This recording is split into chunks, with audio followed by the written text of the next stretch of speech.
Good evening. I would like to call to order the February 6, 2023 Committee of the Whole and regular board meeting of the State College Area School District Board of Directors. If everyone could please rise for the Pledge of Allegiance.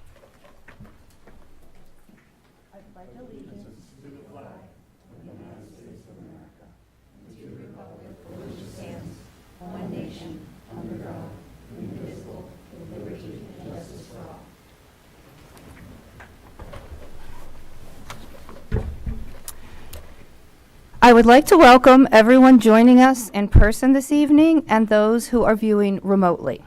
The board held an executive session on January 30th regarding personnel and real estate, and prior to this meeting regarding safety, negotiations, and legal. Do I need to read off the court case? Okay.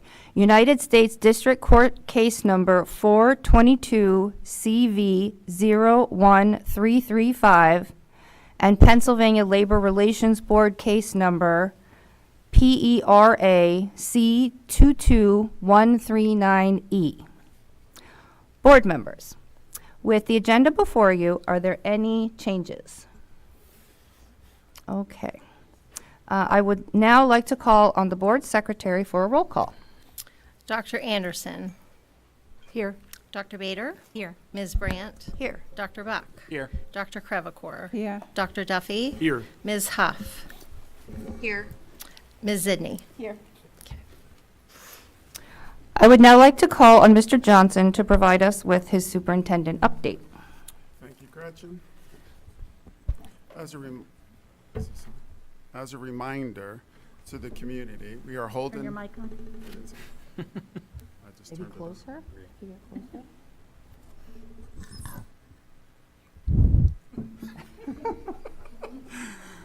closer? As a reminder to the community, we are holding a panel discussion on school resource officers on February 13th at 6 p.m. in the high school auxiliary auditorium. District administrators and our high school SRO will address how our school resource officers serve our secondary school communities. The discussion follows up on an informative SRO forum held at the high school on January 26th. We invite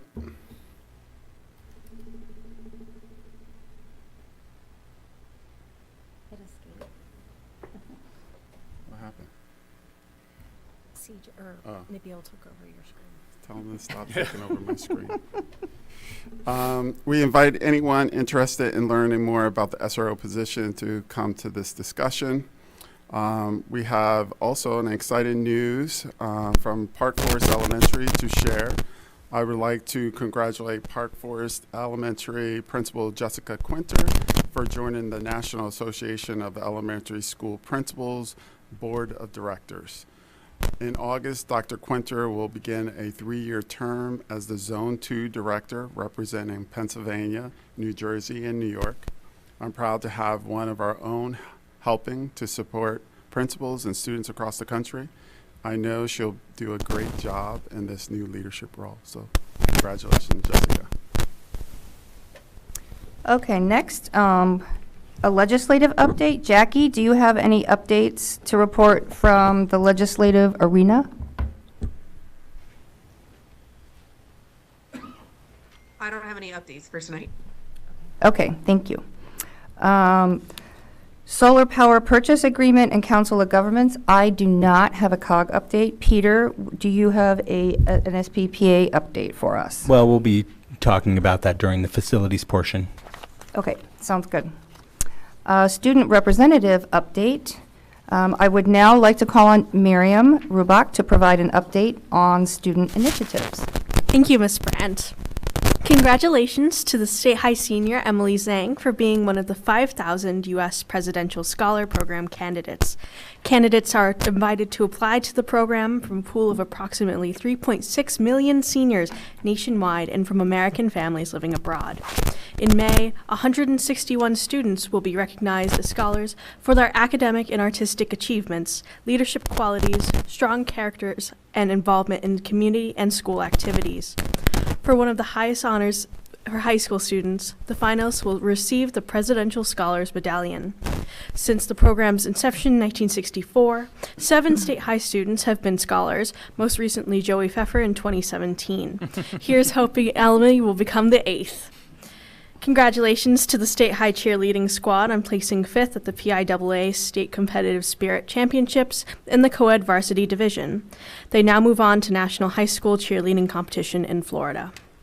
State High Junior Claire Chi will give a TED Talk on Sunday, February 12th at Penn State's Schwab Auditorium as part of the 2023 annual TEDx PSU conference. Claire's 20-minute talk will start at 1:30 p.m. and be featured on the global TED platform. The conference itself begins at 11 a.m., not p.m., a.m. Okay, thank you, Miriam. Before we continue, I just wanted to remind anyone in the audience who would like to go ahead and sign in. In the hallway, we have a sign-in sheet, and that just makes it so that if there's anything that you would like for us to get back to you about, then we have your contact info. So just a little reminder. Thanks. And there's also cookies out there. Okay, so information reports. We're going to start with culture, climate, and learning. These are information discussion items. I would like to call on the curriculum team to provide an update on the curriculum development administrative guidelines.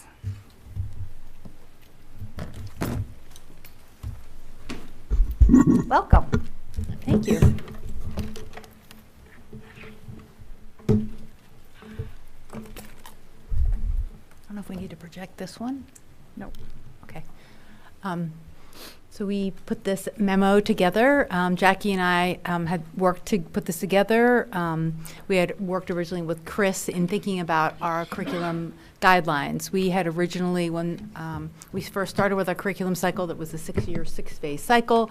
And as you know, over the years, some of the phases have merged into each other. Things have taken longer sometimes, throw a pandemic in there, and it changed some of the other cycles that we were on. And so as we were thinking about our work, it makes sense to think about it in 3 distinct phases. And some of those phases could take longer or shorter depending on the content area and how much work had been done previously, or other new information that we have.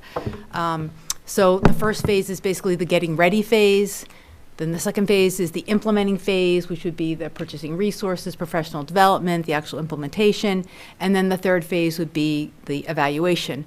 The original 6 phases, the last 2 phases were evaluation. So it was already the same thing. So we just thought for ease of communication and understanding with our faculty to have 3 phases, like before, during, and after, made a little bit more sense.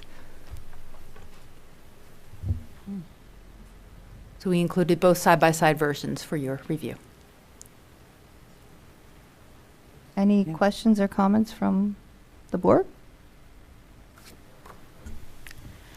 I just wanted to comment. Thank you for doing this. It actually turned out that the first CCL committee meeting I ever went to was the one where they first introduced this back in 2012, I think. And I went back and looked at the original, and we're actually not as far off as I mean, we haven't quite gone through at the speed.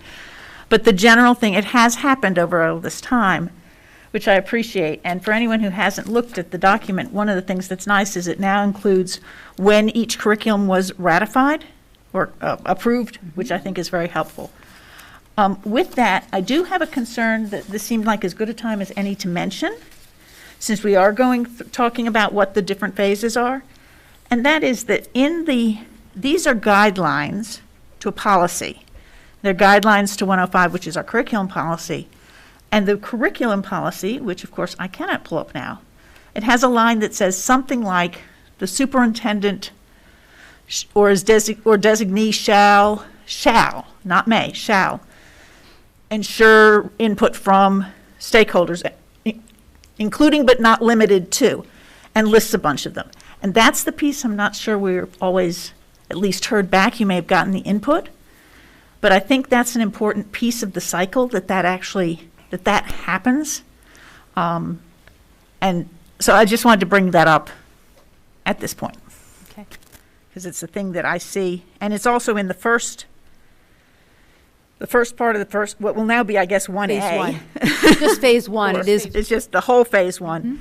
It does talk about surveys, including local surveys such as parent surveys or community surveys for that matter. So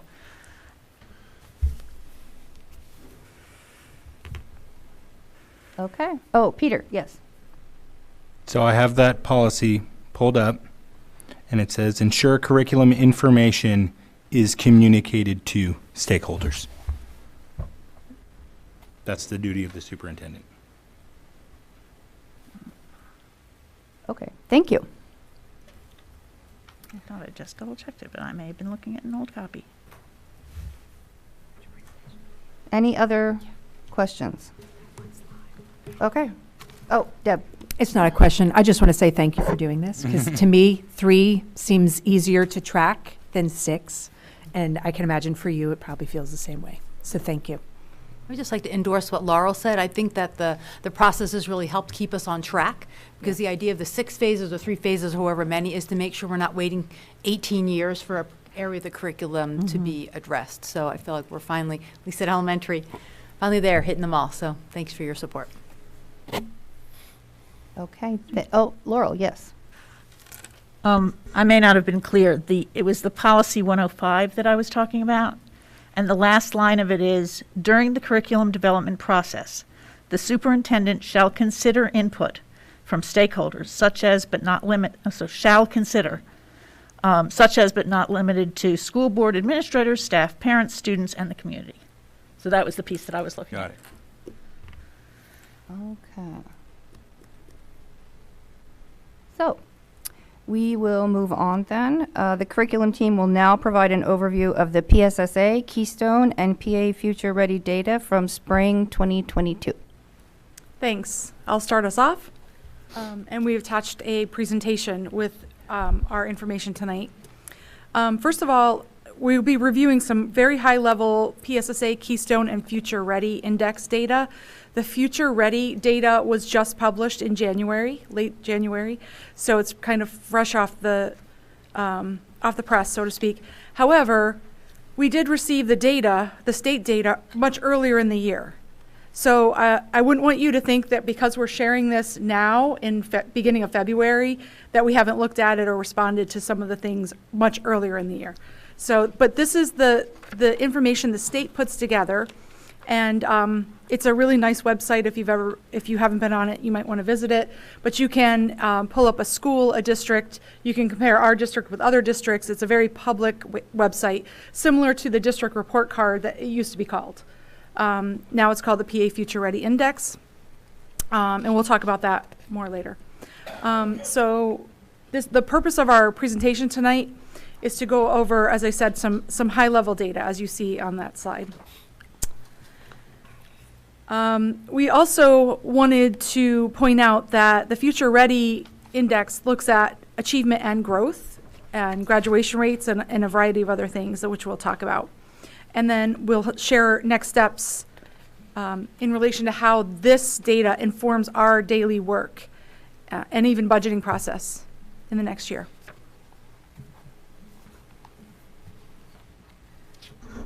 So in looking at slides 4, 5, and 6, this is demographic data that we pulled from the Future Ready Index site that is specific for our district. And we wanted to include that just so you could see some of the factors that are available to us and available to others as a part of looking at that data.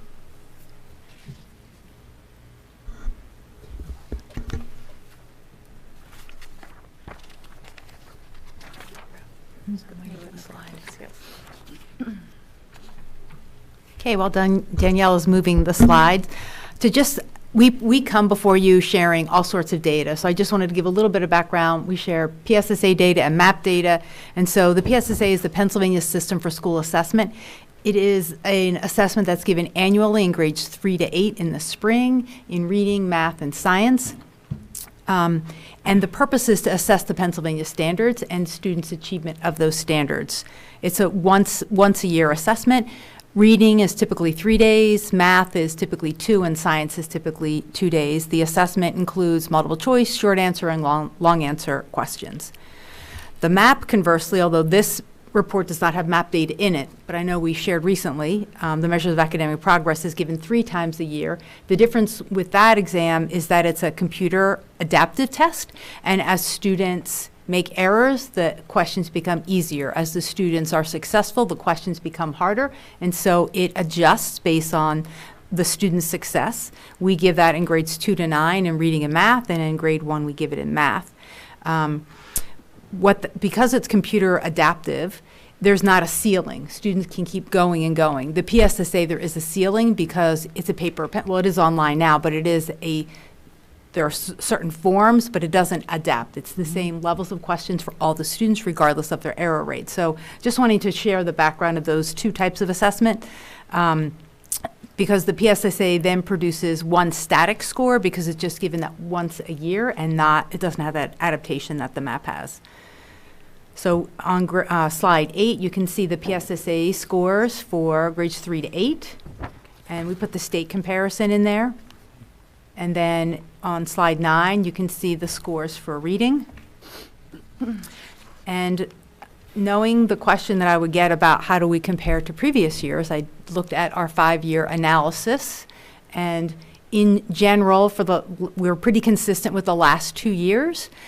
Prior to the pandemic in 2018 and 19, we were scoring a little bit higher, and that was pretty consistent across grades and content areas, and for those 3 years previous to the pandemic.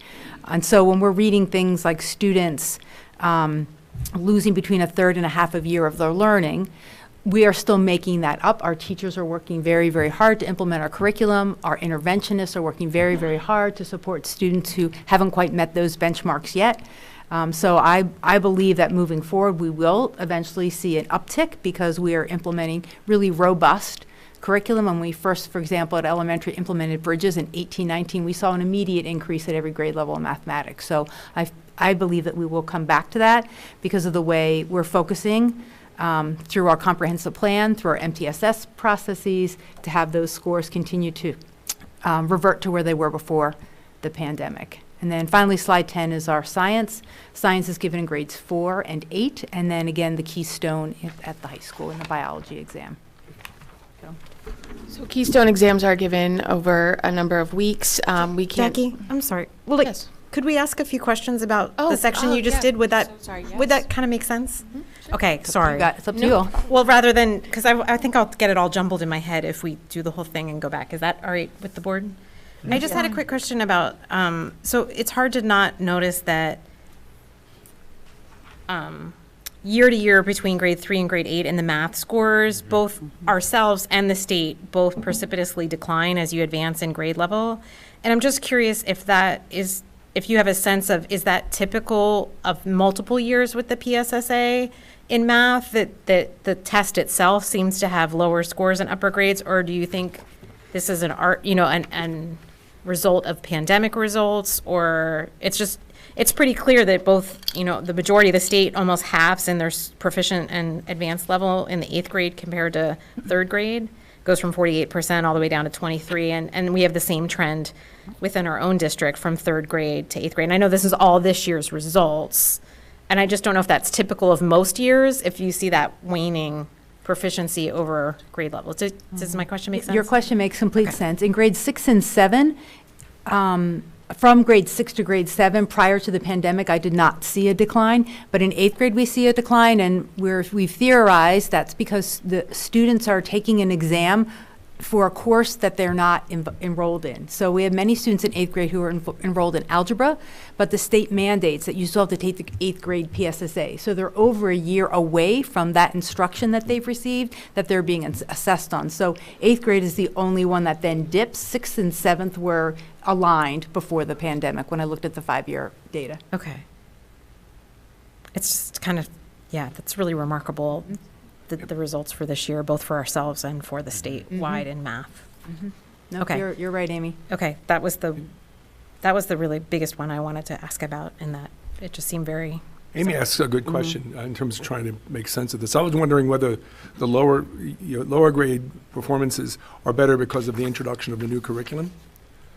Is there something about that introduction and the fact that our kids were starting at an earlier point in their elementary career, that they could have math being math, which is, it's an additive experience.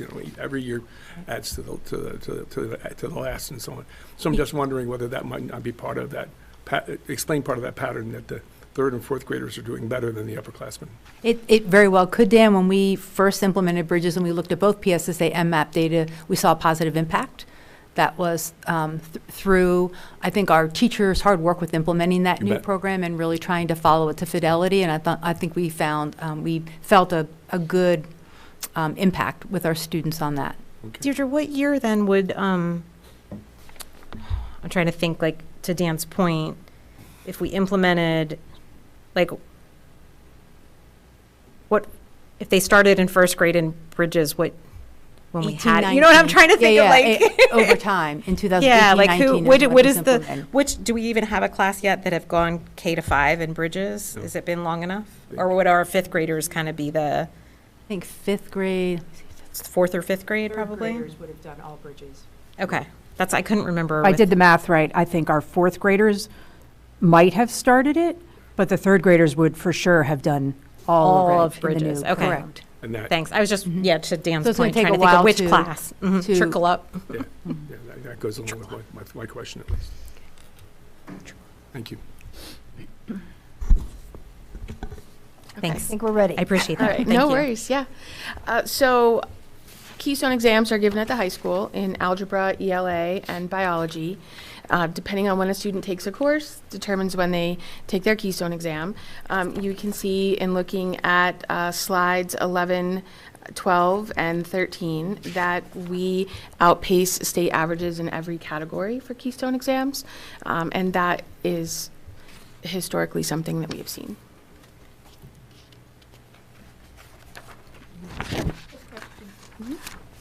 To your point about those students in 8th grade who have been taking algebra, does that mean they get to take the Keystone at that point?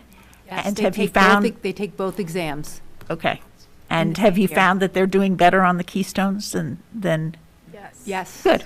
My daughter was one of them. That's how I lived that. Yes, I was going to say that, but yes. So as we move into Future Ready, as Chris said, it's a little newer. Just to provide a little bit, the purpose of Future Ready is to provide an overview of the student and school learning in the classroom. It really looks at a lot of things. If you do go to that website that is linked in, it's public for anybody to log in. They will see exactly what we as educators see. It will share, when you drill down to a school, the district overview is very broad. It doesn't give you a lot of statistics for the entire district. It breaks it down by school within the district, and it'll include achievement, on-track measures, and then college and career ready. Gives more of a comprehensive look at the progress rather than the former reporting system that focused primarily on state assessments and grad rates. We, as Chris said, we received the testing proficiency data in June. We were able to disaggregate that on our own through spreadsheets. It wasn't the best, but we were able to give general numbers to our principals at our admin retreat last year, and then that's how they were able to form their school comprehensive goals. So they did look at that. Future Ready shares the proficiency, but we really can't see how we're doing growth-wise until this is given to us. So in January, we're almost, a half year from where the data was. Does make it a little more challenging because it's really looking at the 21-22 school year, and because we're not getting it, it makes it harder to plan for this year, but it's certainly, as we look into some of our areas where we need to grow, as we show you when I go to the data, we can set long-term goals and be thinking about action plans for next year, and also tying that back into the district comprehensive planning goals. So just to point out what we did, again, it's very broad. You can go in and look at single schools, but what we wanted to show is really out of our 8 elementary schools and our 2 middle schools, how many hit the overall achievement according to the state. So you can meet it or even go above it and exceed it. This is showing data that is meeting or exceeding. Green or blue is how it's the color coded on the Future Ready. If you are in red, it is a concern that they do not feel that we're meeting the levels that we should be according to the state. So in our overall proficiency, we are doing, in elementary schools, you can see pretty good job, 6 out of 8 schools in ELA, and then 8 out of 8 in math achievement. But our growth in ELA, 7 out of 8 schools in elementary merit, you will see the 0 there for math growth. I think it's important to point out, you see some zeros in middle school, not as an excuse, but something to consider. During the 2020-21 school year, PSSA did not mandate that children took the PSSAs. The state did not mandate it. That was a year that we had a lot of students in remote learning. Were not comfortable coming in. The test was not allowed to be given at home, so people didn't even have to come in and opt out. So our attendance rate was significantly lower in 2021. Last year, it was in the 90s. It's still not above the 95th percentile in many of our schools, but it's hard to compare the data, but at the end of the time, we did not show math growth from the 2021 COVID year where we had 3 different sources of learning going on until last year. So we'll take a look at that. Hopefully that will increase. And then, as you can see with the middle schools, reviewing with the growth, and if you remember some of the COVID, there was a lot of lost learning. So not making excuses, but we're hoping that that is part of the contribution with it. Danielle, that's really helpful, and Yes. I'm sure a lot of us had a question about that when we first. Raising my hand.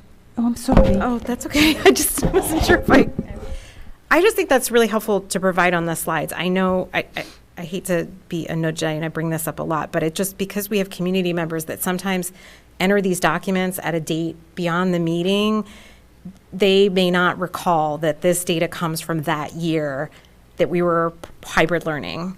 Well, so this data would have come from last year when we weren't Okay. entirely hybrid, but the and we tried comparison- to find the participation rate from the 2020-21 school year. But once Future Ready, you can download, then you have to go to every single school and look at their participation rate together, what the district's overall participation rate was. Okay. We could go back and put an asterisk though and put the differences in the years, if that would help. It's just, it's hard to get an exact percentage of how many students Yeah. truly took the test. No, yeah, I just think it's helpful, even just a reminder that this was from a period during, in the midst of the pandemic. It just historically, because sometimes when we go back and try to compare things, whether it's as board members or community members that start to try and compare things, it's easy to forget That year. the year or two that really can impact data. That's all. The other part about Future Ready is there was no growth measure during the 2021 school year because there was no PSSA assessment in 1920. So we were surprised to see that they even came back out with the growth when it wasn't a mandated test in 2021, but they still were able to provide that. And so that, when you go to that site, if you looked up the individual schools, is what you would see with regards to overall achievement, growth, college and career ready. We're doing a really nice job on our attendance. We were meeting those. And then our graduation rate at the high school.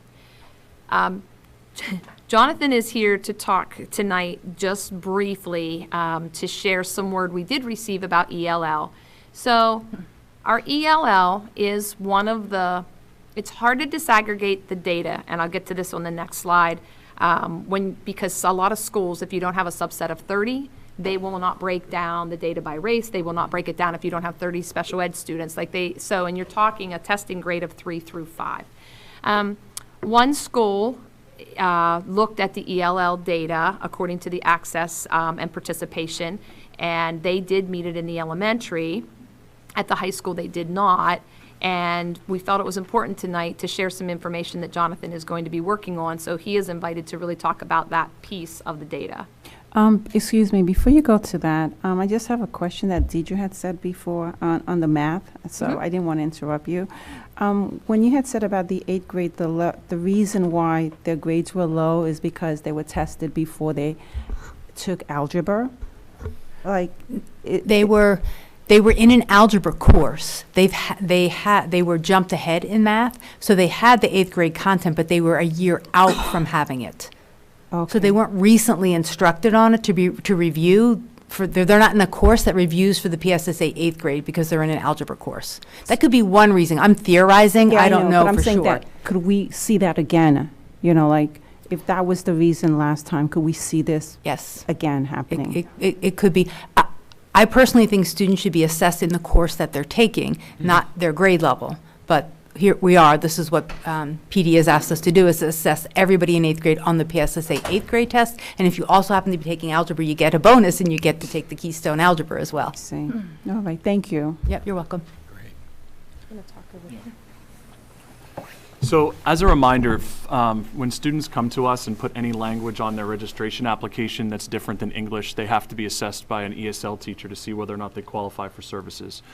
So as that process continues, what we have really found is that we're really trying to figure out what best services match their unique needs. And as we as a district are still building our MTSS systems, this is where we've already started to make some shifts in how we take a look at ESL instruction within our schools, as well as through professional development that we're having around the state as well. Specifically at the high school, even though, so this data again is all based on their access test. So if a student is registered as an ESL student, they must take the access test. It's state law every year. And within that, even if a child's family has opted them out of direct services, they are still required to take this access test. When a child reaches high proficiency on the access test, they are able to reclassify out and become a monitored student as long as an ESL teacher and a general education teacher have enough data to suggest that they'll be successful. But we still monitor for 4 years post that.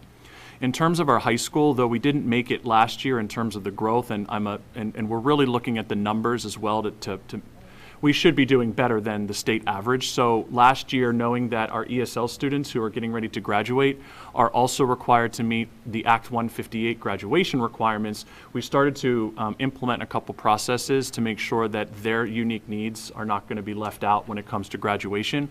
So some of those things have already been implemented this school year. And we're continuing to work through a couple other changes to the high school programming as well to ensure that the Keystone tests and the unique needs of their proficiency are being met so that we can actually have scores that will continue to go up. So I'm hopeful that we will see a jump in our access scores this year, and then after we implement some new things next year, I'm hopeful that that will keep going up. The one thing to also remember is that, as Danielle was saying, not only do you need to have students for this data point to have a subgroup of 30, but they also have needed to be registered for a full academic year the prior. So at that point, given the transiency of our population, a lot of students moving in late, the data doesn't necessarily actually reflect what's happening, especially when kids are leaving and coming in so very often.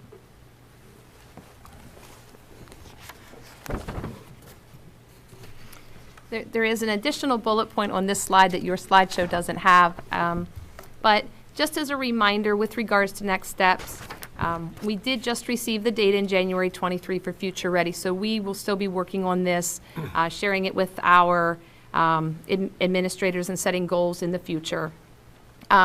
We did already give the PSSA proficiency data to our schools. They are embedded in those school comp plans as you're doing your building walkthroughs and you're looking at those. And that is the data they did use to set the goals that are aligned to our district comprehensive. We are continuously reviewing data during academic core team meetings in PLCs across just to respond to the needs of our students. Our administration team continues to review data, looking at disaggregated data too, to make sure that we are ensuring integrity and fidelity to the established curriculum. And what we did want to share tonight, it was not on the bullet, we were going to talk about it, but it was a question that was given to us, so we put it on there. What we would like to do is offer a work session in the future where our directors with the specific areas where data can be disaggregated join us to provide a deeper dive into that disaggregated data.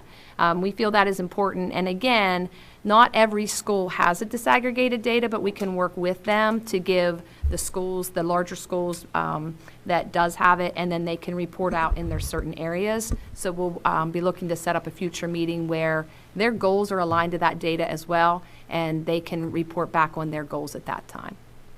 Well, and Danielle, so I know we can only look at certain schools if they have a big enough population because we don't want to identify individual students. So for the community, that's the reason why. But I would imagine also we have an iteration with our equity action plan where we're also probably looking at some specific subgroups and achievement as a whole, not just the PSSA, but we'll probably look at an amalgamation of several factors at some point down the road. Yes, that's in our plan. Actually, the March CCL, the March, I think, 13th, is the equity action plan that was to be tonight that we needed to bump back. It is also the special education overview. So they will be presenting some of their data at the next March meeting, and then in the future do the work session that provides anything additional. Great. So I just wanted to, because I had a community member ask a question about disaggregated data too. And so there's kind of going to be multiple places as we talk about data multiple times where we'll be revisiting those different combinations and permutations of groups and subcategories. In November, with the map data update that we presented, we had a breakdown with our subgroups in it. Right. Yeah. Peter? Yeah, well, it's a two-part question. Will the Delta program be included in that? And will a plan be created so that they can easily transition into the collecting and communication of that data?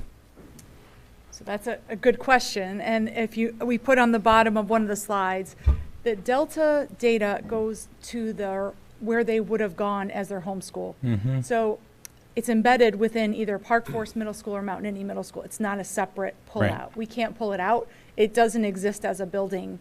So PDE doesn't see it as a separate thing. And so it is very challenging for us to look at that data. We have to go one by one and pull it all out. Mm-hmm. So and we don't get the same flashy reports that you get for, say, Future Ready and the other things that we can show you. So it's just not as clean to do so. And that's something that we're looking to do. Yeah. We have scheduled a time to talk with Delta teachers and the PTSO at Delta as well, to talk to them about giving them their own allocation as a Mhm. school. So in order for us to more easily disaggregate that data from the other schools so that they would have their own data. As far as academics and the school climate survey as well. Mm-hmm. So those are some of the things that we'll be talking about, Mhm. seeing what their interest lies. in Thank you. ours. Dan? Yeah, this is for the future. It's not, it's related to tonight's presentation because you're looking at outcomes, in terms of the impact of what we're doing and the effect it's having on kids. And thanks for bringing it all together in one place. It's a summative thing. We're looking at these assessments that represent what has happened before and can kind of allows us to guess or make informed guesses about how to move forward. And not as much in terms of the formative side of assessment. So you're looking at things in terms of the in a sense, an autopsy of what's taken place before, rather than actually doing it. I'm telling you stuff you guys all know about, but this might be meaningful to people listening at home. It's hard to say, but this is one of my thoughts. though, as we've done this over the years, and having sat and been a part of teams in the past, and knowing about the assessment systems like Acadians and Dibbles and other systems like that.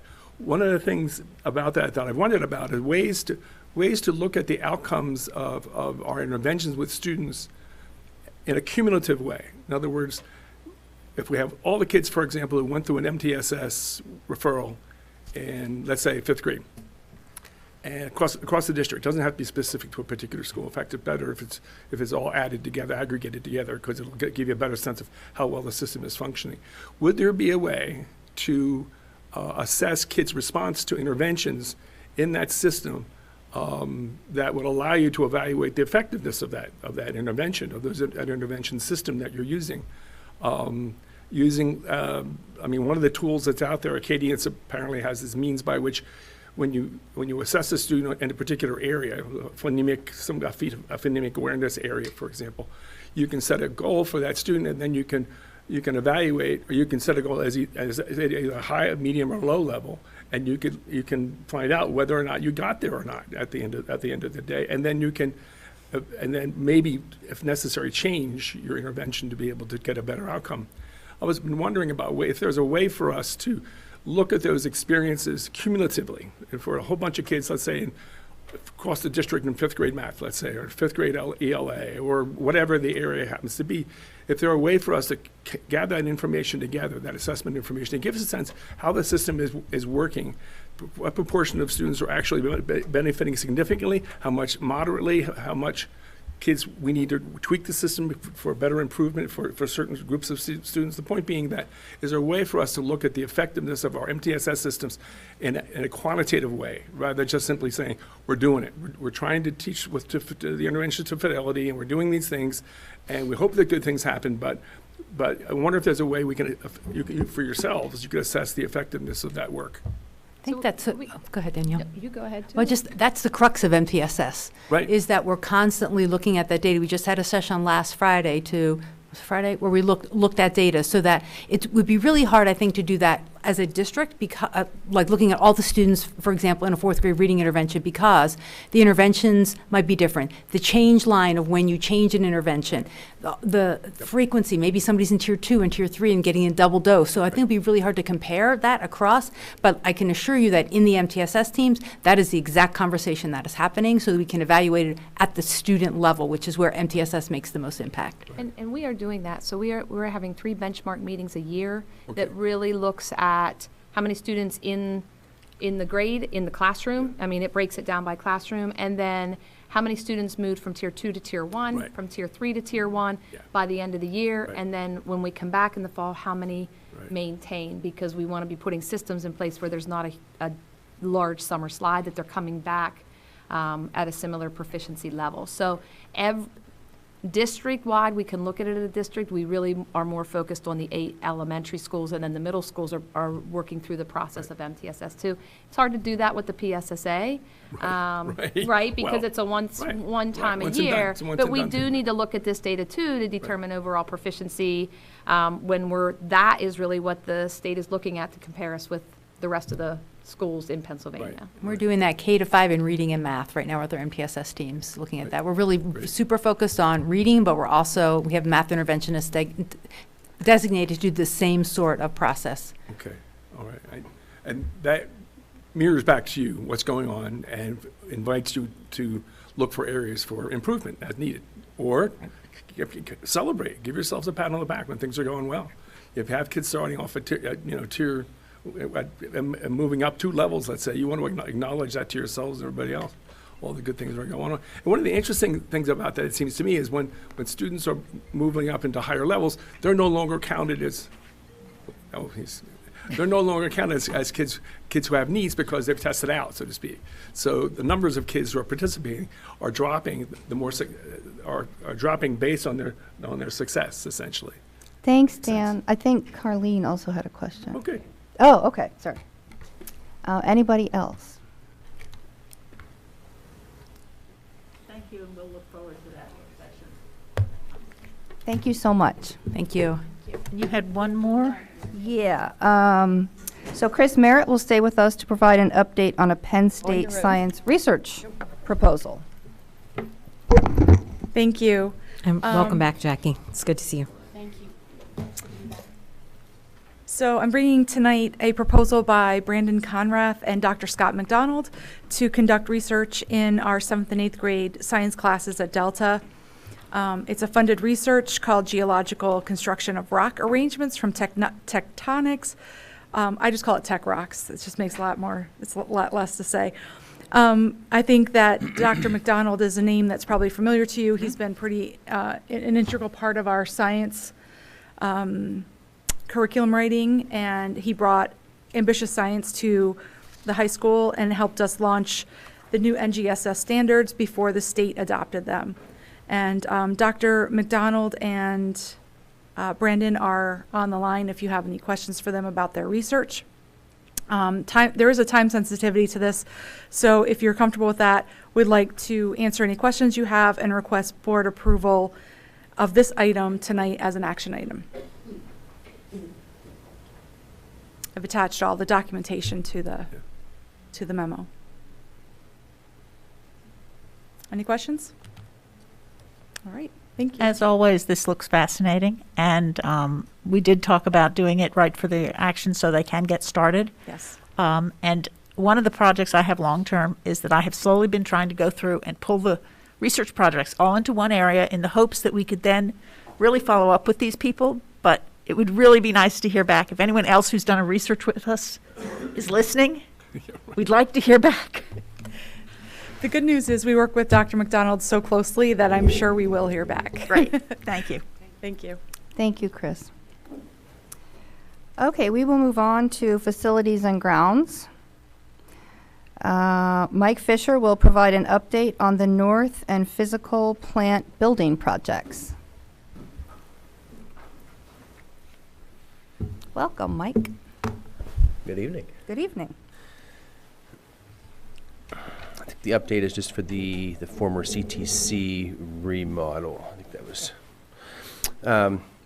So as we talked about last meeting, we presented a memo outlining that the former CTC space at North was actually already LEED certified.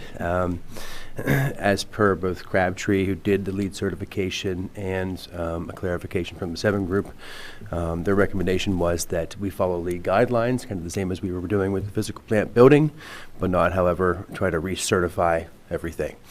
So here we're really, there'll be an action later asking you to rescind your vote that was late last year, kind of requiring the LEED certification for that space. Because it is already LEED certified, so we'll follow the same process. And then our next project meeting, now that kind of our layout is complete and all of our stakeholders have agreed upon that layout, our next meeting on the 14th will actually start the official LEED charrette, and then on the 20th I plan to have the preliminary scorecard to present as an informational memo. So that's really the update that I had. Laurel? Is there that charrette things that people could attend? Yeah, if they would like to. Would we find it I know you have a So we have a project bi-weekly thing for team meeting with kind of the stakeholders and then the engineering group, and as long with physical plant. But if people are interested and would like to attend, I see no issue with that. Okay, thank you. You're welcome to send me an email and we'll get you on the invite. Okay. Thank you, Mike. And we'll move on to the solar power purchase agreement usage volume discussion, and that is in attachment 4B2. Dr. Buck, would you like to provide an overview for us? Sure. So there's an item in your agenda, in your agenda, a memo that was prepared by Mr. Brown, and it, well, thank you, because it includes updated information that I know a number of us were interested in, and so we have an updated number of the total volume, our most recent volume of purchase at just under 19.2 million kilowatt hours of electricity, and our bill for the most recent billing year was about $1.3 million, and that is less than 1% of the district's budget, something like 0.7% of the district's budget. The reasons for that, so that the public knows, are because we have a lot more square footage of buildings, and includes State High, Delta, Spring Creek, Coral Street, Radio Park, and Memorial Field, all completed between 2018 and 2022. So that's a real change to our energy demand. Mr. Fisher and Mr. Brown also include an electricity reduction program with Mountain Indy Middle School, Park Forest Middle School, and then a 10% reduction in electricity through retro commissioning initiatives, et cetera.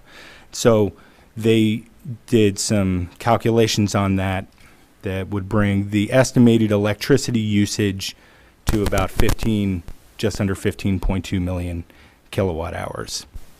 So following that, there are obviously going to be additions to our electricity demand. Those include the new physical plant building. There will be which Mr. Fisher has estimated is pretty negligible in terms of total district usage. But obviously, our board has had discussion about, and we see a lot of development in electric buses, and that would have a very significant demand. We don't know when that will be, with the infrastructure, all of the things related to that. So I do appreciate very much the look forward.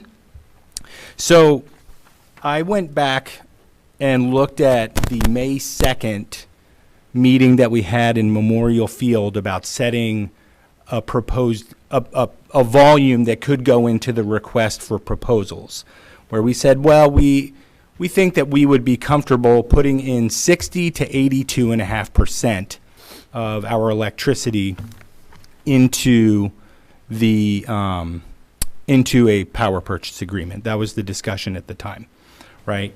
And yeah, I went back and I looked through those agendas. And so between 60 and 82.5%, 60 and 85%, Mr. Brown included in here 60 to 85% of the range of power from that remainder of 15.163 million kilowatt hours. And the way that I had interpreted that was 60 to 82.5% of the total volume. And those are different numbers, obviously, because 80% of 19 million kilowatt hours and 80% of 15 is different. So I did an additional calculation. So of what the 15.163 million kilowatt hours is, and that is 70, hold on here, let me make sure it is 78.99% of the total volume. So it is within the threshold of the 60 to 82.5% that we said we would submit of total volume. That's how I had interpreted what we said in that meeting, not 62 or 60 to 82.5 of a reduced number for after aggressive retro commissioning. That was my memory of that. So I just put that on the table because that's the premise that I would be working from for determining total volume. But obviously, we have lots of potential numbers before us. I think, Mr. Brown, would you care to add anything?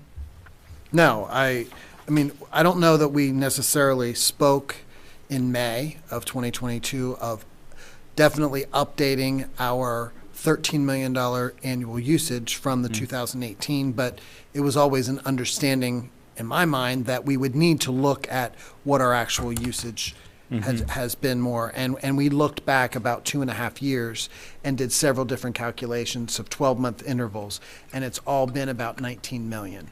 And in talking with Mr. Fisher, we believe that part of that is due to elevated costs for circulating the air, because we've been circulating it and having windows open more and bringing in more fresh air.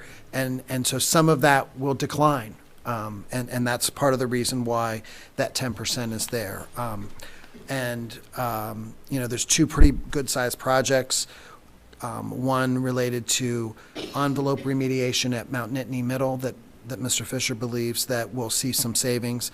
We expect that we'll have some additional retro commissioning initiatives throughout the district to generate another 10%. And then Park Forest Middle School, he predicts that we'll see a 20% reduction in usage. And if y'all aren't asking, and yes, I said y'all, meaning all of us together, if we aren't all asking, why would Park Forest end up in a reduction when bringing on 4 other buildings added to? Mr. Fisher, would you like to respond to that one? It's mostly because Park Forest is all electric heat. There's no gas out there, so the electric bills are much higher per square foot at Park Forest comparatively to other schools which utilize natural gas to heat. And we'll be updating those systems. So Correct. And they're already fully air conditioned, whereas the other 4 buildings, we were not air conditioning and we were not heating and cooling them in the same manner as we are now, as well as the added square footage. So not trying to insult anyone's intelligence, but just trying to make sure that we're all on the same basis of understanding, including the community who may be watching or participating tonight. It was explained really well, I thought. Yep. Okay. Yep. So no, I think that a number is a number. Pick one. I gave you a recommendation. Wow.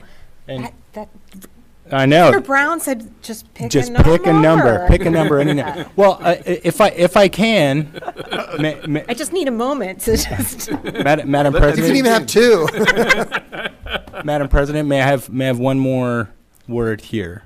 Yes. So, if you, in the guidance document from the energy services consultant from Green Sky, if there's a preference for so we don't have a stated carbon goal, right? But if there's a preference for price certainty, the recommendation, and I guess from the project management team then, is also between 75 and 100%. And this is just that 15 million is just over 75%, and 75% is 14.4 million kilowatt hours.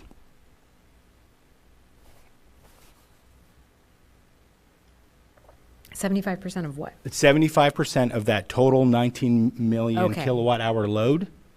Right, but that's what we have right now. With the mitigation things happening, there's a presumption that that number will be less in the coming years. Correct, but that number is unlikely in this scenario to come down to that 75%. So we wouldn't go over, like we're not going to be Right, spilling I understand. over more. We're not buying more than we electricity. would need. Correct. Yes. I just want to make sure when we say percentages, we say which number we're taking a percentage of. I know, all these millions of kilowatt hours in percentages. Yeah. Yeah. Whether we're talking about the current 19 or the potential. Yeah. Dan. Yeah, at the time we talked about this in May, as you're reminding us, Peter, I think we were looking at the range of power as a kind of a rough estimate. It was a guesstimate in a sense, in terms of what we were wrapping our minds around, a number that could represent our commitment to the solar power purchase. But without focusing on the actual hard data in terms of what our usage had been at the time. So we can still, from what you're saying, and from what and Randy too, and Mike, we can still consider this 60 to 85% range, or 85% as being within the range of what we might find workable in terms of landing, in terms of an agreement on this.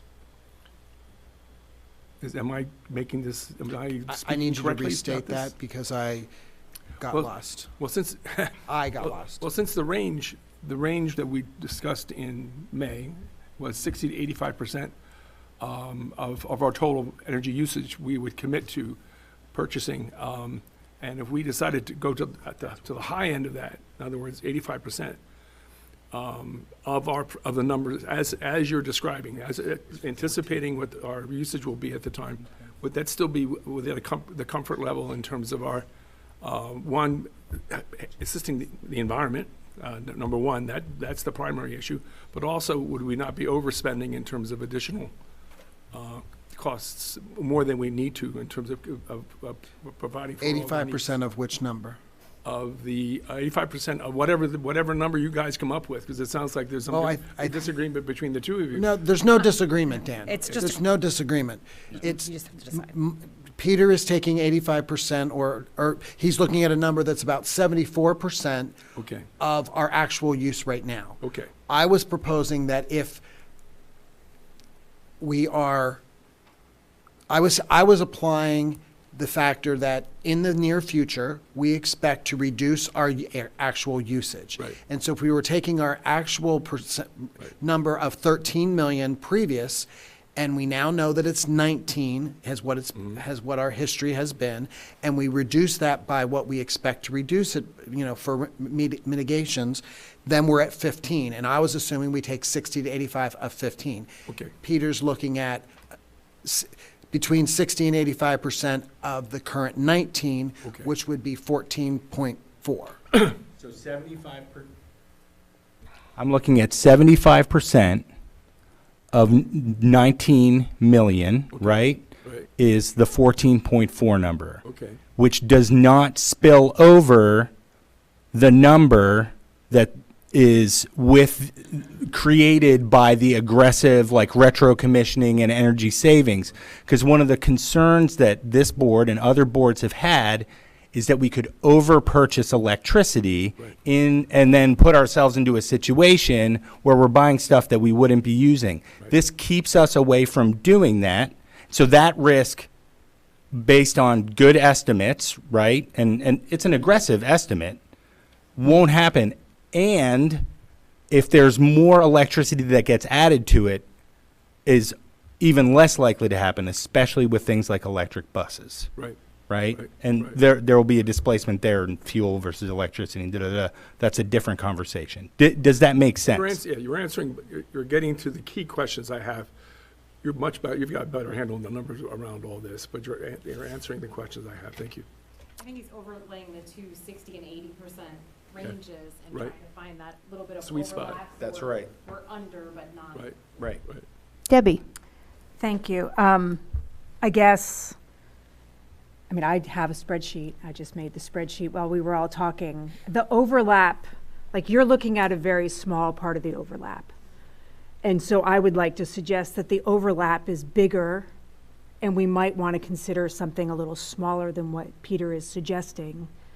My interpretation of what we talked about in May was a 60 to 85% of what we expected to use.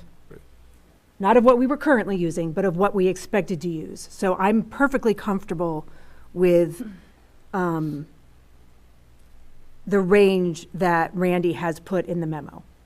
That said, if you went up to the top of his range, right, 85%, say, of what we actually expect to use, that would be, as you can see in the memo, because I don't want to throw out a lot of numbers that you guys can't even see. 12.9 kilowatt hour, or million kilowatt hours. That number is certainly within the range. And let me see, that's equal to 67%, which is within the 60 to 85% band of our current usage. But it's at the lower end, right? You were suggesting something at the higher end. My concern is if you went up to this 14.3 or 14.4 that you're suggesting, that is 95% of the estimated use in the future, which is not over, but it's pretty darn close. And when we're talking about estimating and future things, I would feel more comfortable with a little bit more wiggle room and not getting so close to the max there. I think there are other things we need to consider, like you talk about the predictability of the budget, and that's important, but I think we need to talk about the fact that this is a 15-year contract. And if I'm remembering correctly, because I couldn't find the number when I was going back to look at it, we have an escalator built into the contract as far as the price, right? 1.5%. 1.5% per year. Mm-hmm. Cumulative, right? Compounded. And if you compound that for 15 years, over the 15 years, the cost of electricity goes up by 23%. So, if we, the cost that we're guaranteeing ourselves to pay will go up by 23% by the end of the period for whatever we put down as that number. And we don't know what's going to happen in the energy market. I know we think it's going to go up, and it's probably going to go up some. I don't know how much it's going to go up. And so there is still risk in there. So I guess I see the risks as being, there are multiple ways that there can be risk. Mm-hmm. Yeah.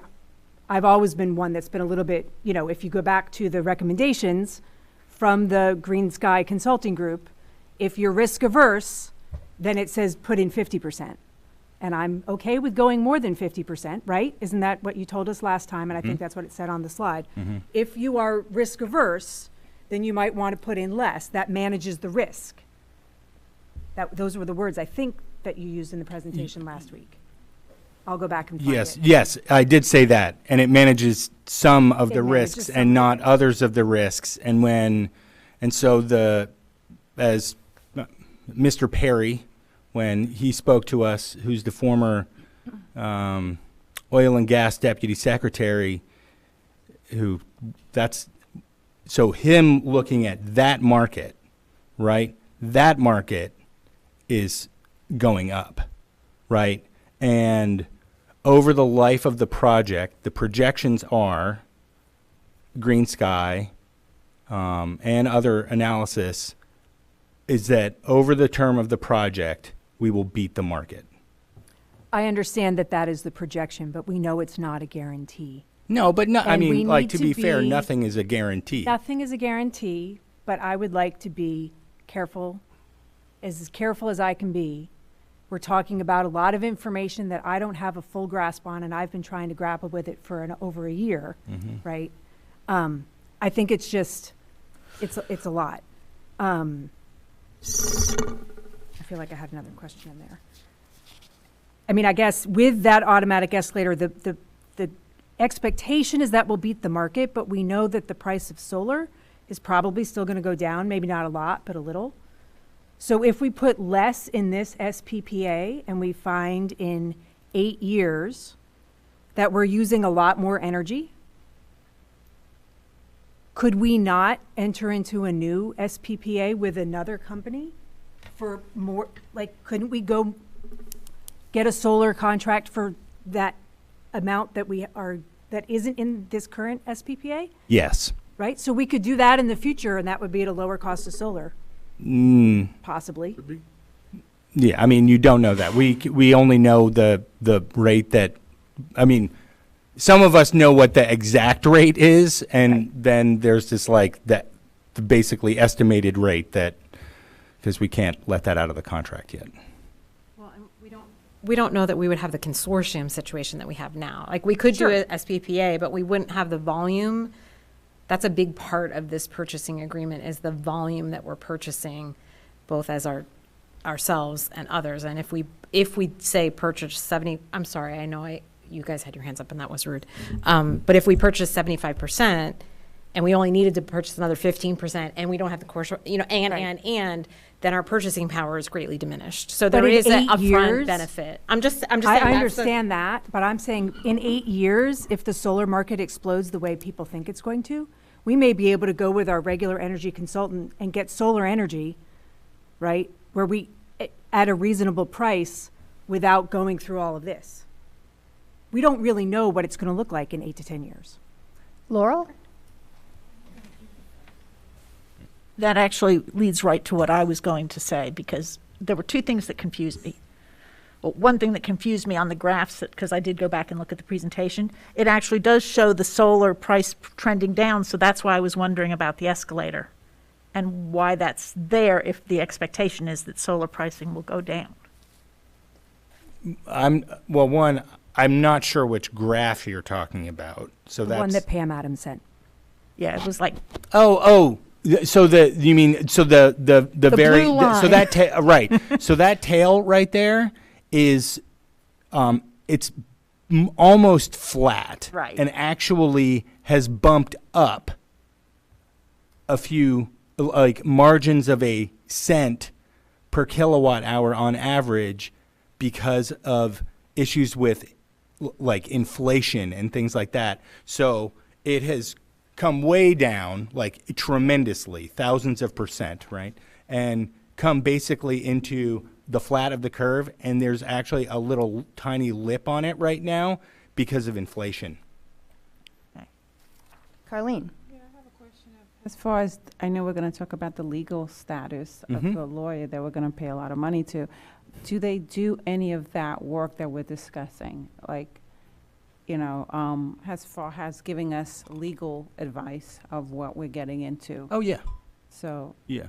Yeah, the entire reason for contracting with an energy lawyer is because, Mr. Etter, for all of his, wonderful training and qualities, is definitely not an energy lawyer, correct? And energy lawyers know energy law. Yeah. So I would have hoped that some of this question that we're going back and forth on, that the lawyer will also be able to give us some advice, because there's some things that are just estimates and that we can't predict. And I understand, Deb's point about being Their cautious. job will be about the law. and I not know, what to do. but they can't do but that. still. That's what the energy services consultant is for, and the energy services consultant. Okay. And he is not alone. Like, this is, if we were to go to his former company, or we were to go to Nania, or any other number of companies, looking at the data from the node and the hub that we have with the size of the projects, and if we put 15, 14, 13, 12 million kilowatt, it's all going to be the same. Like, they're going to be like little wiggles on it, and they're all going to say, you're probably going to save 10% on the life of the project, because that's what the current projections say. Laurel. So following up, I think, on both of them, have we looked at, are there companies that would agree to what, sort of a traditional type of contract, the type of thing we've had all along, that we do a year, 2, 3 years, but that agree that they will sell us renewable energy, whether it's solar, but could be wind or other types of renewable energy? So you can purchase solar renewable energy credits or certificates, wind renewable energy credits or certificates. What that does not do is actually create a project. So saying that you are actually responsible for the purchase of solar power, it is a diffuse thing that's out in the market being purchased by someone else who says that they're selling it to you. And that's not to say that it's complete junk, but we would not be able to say that project is a project at a cheap rate for us. And when we would do that on this market, it would not be as cheap, because you wouldn't be locking in a rate like this. Yeah, because basically the point of the project is that they will build the array specifically to produce energy for us, as opposed to, well, those already in existence. So you're adding to the infrastructure that exists in order to generate that power. So that's the second part of my question. It goes to some of the legal stuff. Suppose we have, a terrible storm, or something knocks out part of that field that we've just built. What about it? How does that work? And then we can't get the energy from them. What happens then? Oh, well, there's a cover clause in it. So they're responsible for that. We are not responsible for paying that. We are in a contract. Electricity, because it is being dumped on the grid, will be dumped on the grid anyway. And we will be provided with electricity. All of that risk is on the other side.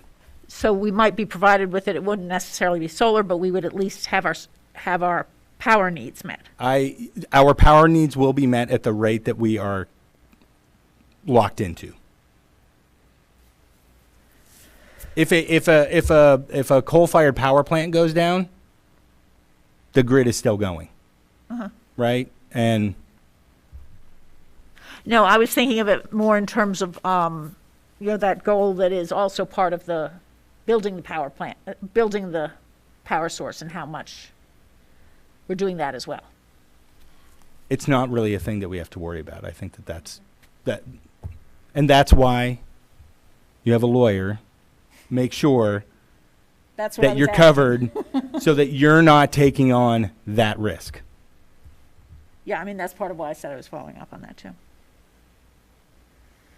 Okay, I had 3 things quickly, minor quick. And I'm going to start with the one that is was most recently talked about, which is the concept of locking in a rate. And it's kind of juxtaposed to Debbie's comments about what percentage at what rate and that kind of thing. Because there's a price certainty, you said, between 75 and 100%. Well, I mean, That's not there. there's more budget certainty because you're locked into more of your bill is locked into that. Yes. Right. And so it's just, there's risks on both sides. So there's, because you get locked into that price at a more certain amount, as opposed to the risk that Debbie was talking about. So it's just, there's different ways to look at the risk is my point. So hopefully that made sense. The other 2 points are very, very quick. I just attended, along with Dan and Laurel, an equity symposium in Washington, D.C. from NSBA. And one of the workshops that I went to was on equity and electric buses. And there are districts who are already doing this. Prince George's County in Maryland is already using electric buses. So and the Rocky Mountain Institute has an entire program trying to help districts to transform into using electric buses. So it does seem as though this is likely on the horizon. And I just wanted to bring that up in terms of national trends, that this is likely to occur at some point in the future. And so when we're talking about, like Debbie, you're talking about the risk of, but what if we don't need that much? Just knowing that that is brewing and likely to occur in the future might be something that we want to think about. And then my third point was actually a question for something, Randy, that you had said. When you were explaining that the electric usage has increased, one of the reasons that you gave was the increased air circulation because of everything with COVID and getting the air ventilation as high as possible, I think is what it was said at. I'm just curious, and so you said, I mean, the idea I think that you were getting across is that, well, here, this is a quote I wrote down that you said, Randy, some of that will decline. So is that happening, Mike, in terms of, are we no longer in our school buildings pertaining to air ventilation, putting it at max output intake like we were during the beginning of the pandemic? No, they still are. They still are. But we want to get back down to the code requirement. There's a code requirement for fresh air in the buildings. That code is set so that we have good indoor air quality. So those are set by people smarter than I am to set those. And I think at the start of the pandemic, people didn't really know what was going on. So they just said, let's get as much outside air in as we possibly can while still trying to maintain some sort of temperature and humidity thresholds within the building. And so we're going to take a look at that. And obviously, anything we do would be at or above, our code required levels. So right now, we're still at maximum external we indoor haven't air we haven't changed anything back. So. Okay. And then, but the likelihood into the future is that that will decrease, and therefore electric usage will decrease as a result of that change. That is our hope. Okay.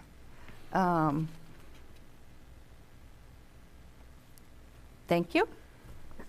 Any other questions for Randy or Mike? Amy? I just have one process question. So because there's clearly at this juncture, some different opinions about what the number should be, how are we going to deal with that on the agenda? That was my next question, because I know that this number, the board needs to come up with this number by, remind me what date? 20th. Peter and Randy? The next board Yeah, meeting. February Next board. 20th. Okay, yeah, so, This is just an information item tonight. Yeah. right, Correct. right. And I just know. It would be expected that it would be an action item, as has been discussed for a couple times that we've Right. discussed this. So I don't Yes. know, because just a very important public issue and sunshine issue. And so, and I don't know how much we want to rehash it at that meeting, whether it's acceptable to have an unidentified number, but a motion to approve an amount. And then do we have another discussion and pick a number? Do we try to submit numbers to the facilities chair and see how, I don't know. Peter? I have an idea. I mean, we could split the number between what Debbie and I just proposed, which was 12 point something, right? 13. Not that far off, right? really. And 14.4, and actually use the original number that was our total 100% of our previous kilowatt hour, which was 13.7, which would put us at like 71% or something like that. And that goes between us. And then we knock out all of the what we had before, and it's in between where we were, and that would be a compromise. So that was 13.771% is the compromise number? That is my proposal. And that could be on the agenda, and if anybody wants to. No fair, because I brought it up because I was going to suggest about 13 some odd kilowatt hours. That just means that we're having a Vulcan mind meld here. All the fun. No. So just so people are aware, like I'm definitely open to something in between. That number is 90.6% of our estimated use. Of the 15. Of the 15 whatever. And to be clear, like, it's going to take us some time to get down to that, right? Because one of the big things is Park Forest Middle School, which unfortunately we're not doing in the next 2 or 3 years. Nope. So to put it into perspective, Park Forest Middle School, the reduction that I would anticipate there is minor compared to a district-wide retro commissioning effort. Okay, that's good to know. Yep. And Peter did mention that it is a little aggressive, but just some background. I mentioned this before. We'll be coming out with Energy Star scores here shortly. We're just validating our data, and that kind of reiterates in my head that I think that these numbers are. We'll be able to be aggressive with our energy initiatives and retro commissioning efforts. And while this is a little off topic, Debbie, I just want to respond. Yes, we are not actively engaged with Park Forest right now at this moment, but I do think it's important to continue to say to the community that, one, it's definitely on our radar. It's budgeted and planned for. And but there are also several dominoes that have to fall into place before we're ready to even begin that project. We're still in the midst of a attendance area reassessment and capacity assessment, which impacts what may happen with Park Forest. So that has to be completed first, and the facilities master plan has to be completed first. So even though I understand for that community and the public that 2 to 3 years sounds like forever to start, it wouldn't be proper. We would not be doing our due diligence if we didn't finish these other things. And in the meantime, our facilities plant is renovating the old CTC space and building the facilities building so that we can empty and vacate Fairmount. So unfortunately, there's just a lot of barriers ahead of us that have to be overcome before we can launch on that project. So just because a lot of people don't realize all those little things, we talk about them piecemeal in other places, and it's important for the community to know that those are all tied together with one string. So because you brought it up, I just wanted to make that comment. Thanks. And that it's on our radar, and we're working on that as much as we can at this time, and it's coming. So how about we have a number that we agree that there will be a number that is between the number I proposed and the number that Debbie proposed. It will be on the next agenda because I think that we should move on with this evening, right? And little bits of negotiation will be able to happen. Yeah, sounds like there's enough common ground to make that happen. Okay. Okay. So, thank you, Mike. Yes. I think that's He's gonna it stay. for facilities and grounds. Okay. He's going to stay for the next one. For budget and audit. Okay. Let's see here. We now have updates with the Finance and Audit Committee. Mr. Brown will provide an overview of the 2023-24 budget development process. So what I'm going to start with tonight is the bus purchase recommendation as part of our budget conversation, and then we'll move into food service. And so you've been prepared a memo, and ordinarily for a bus purchase bid that may be coming to you, you would not receive such a precursor. But because of the depth of conversation that just occurred about electricity and the purchase thereof, and a couple different exchanges about electric buses, I wanted to give a heads up, and Mr. Swager is participating virtually as well. He will be our voice in the sky tonight, or from the sky tonight. But just wanted to explain that just because the root crux of this memo is the administration does not recommend looking at an electric bus fleet or establishing an electric bus fleet for this year. And I wanted to give the explanations as to why, and why we would be recommending a gasoline bus purchase. We are prepared to go out for bid, which would then be presented to you in probably 2 or 3 meetings. But Mr. Swager and I both have been participating in some webinars about beginning an electric bus fleet, and what that means. There are I'm just summarizing here.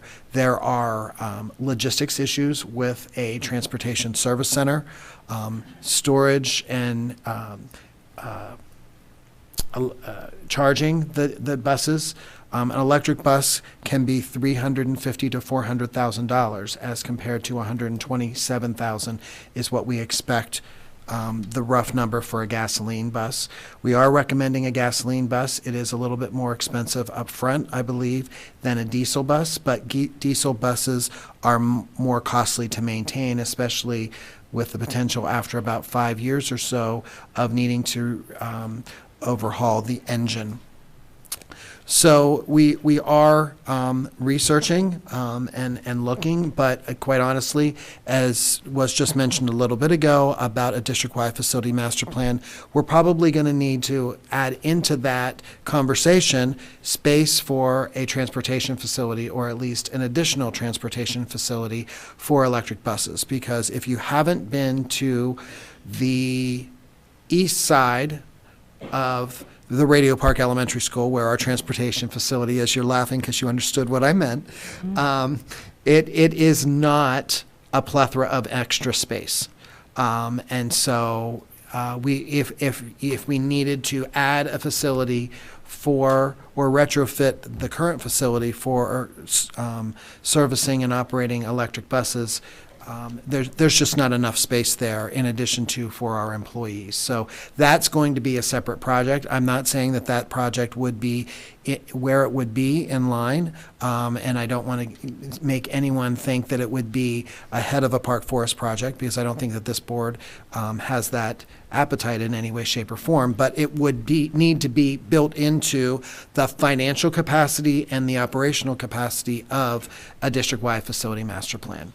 And so we are looking at different things. We are preparing to reach out to different communities that have been purchasing electric buses and building relationships with the different contractors and builders of the buses, as well, in addition to those that are purchasing them, running them, and as well as maintaining them. So just wanted to share that, give that as an overview, and if there was severe opposition, we could have that conversation before we went out to actually bid that gasoline bus.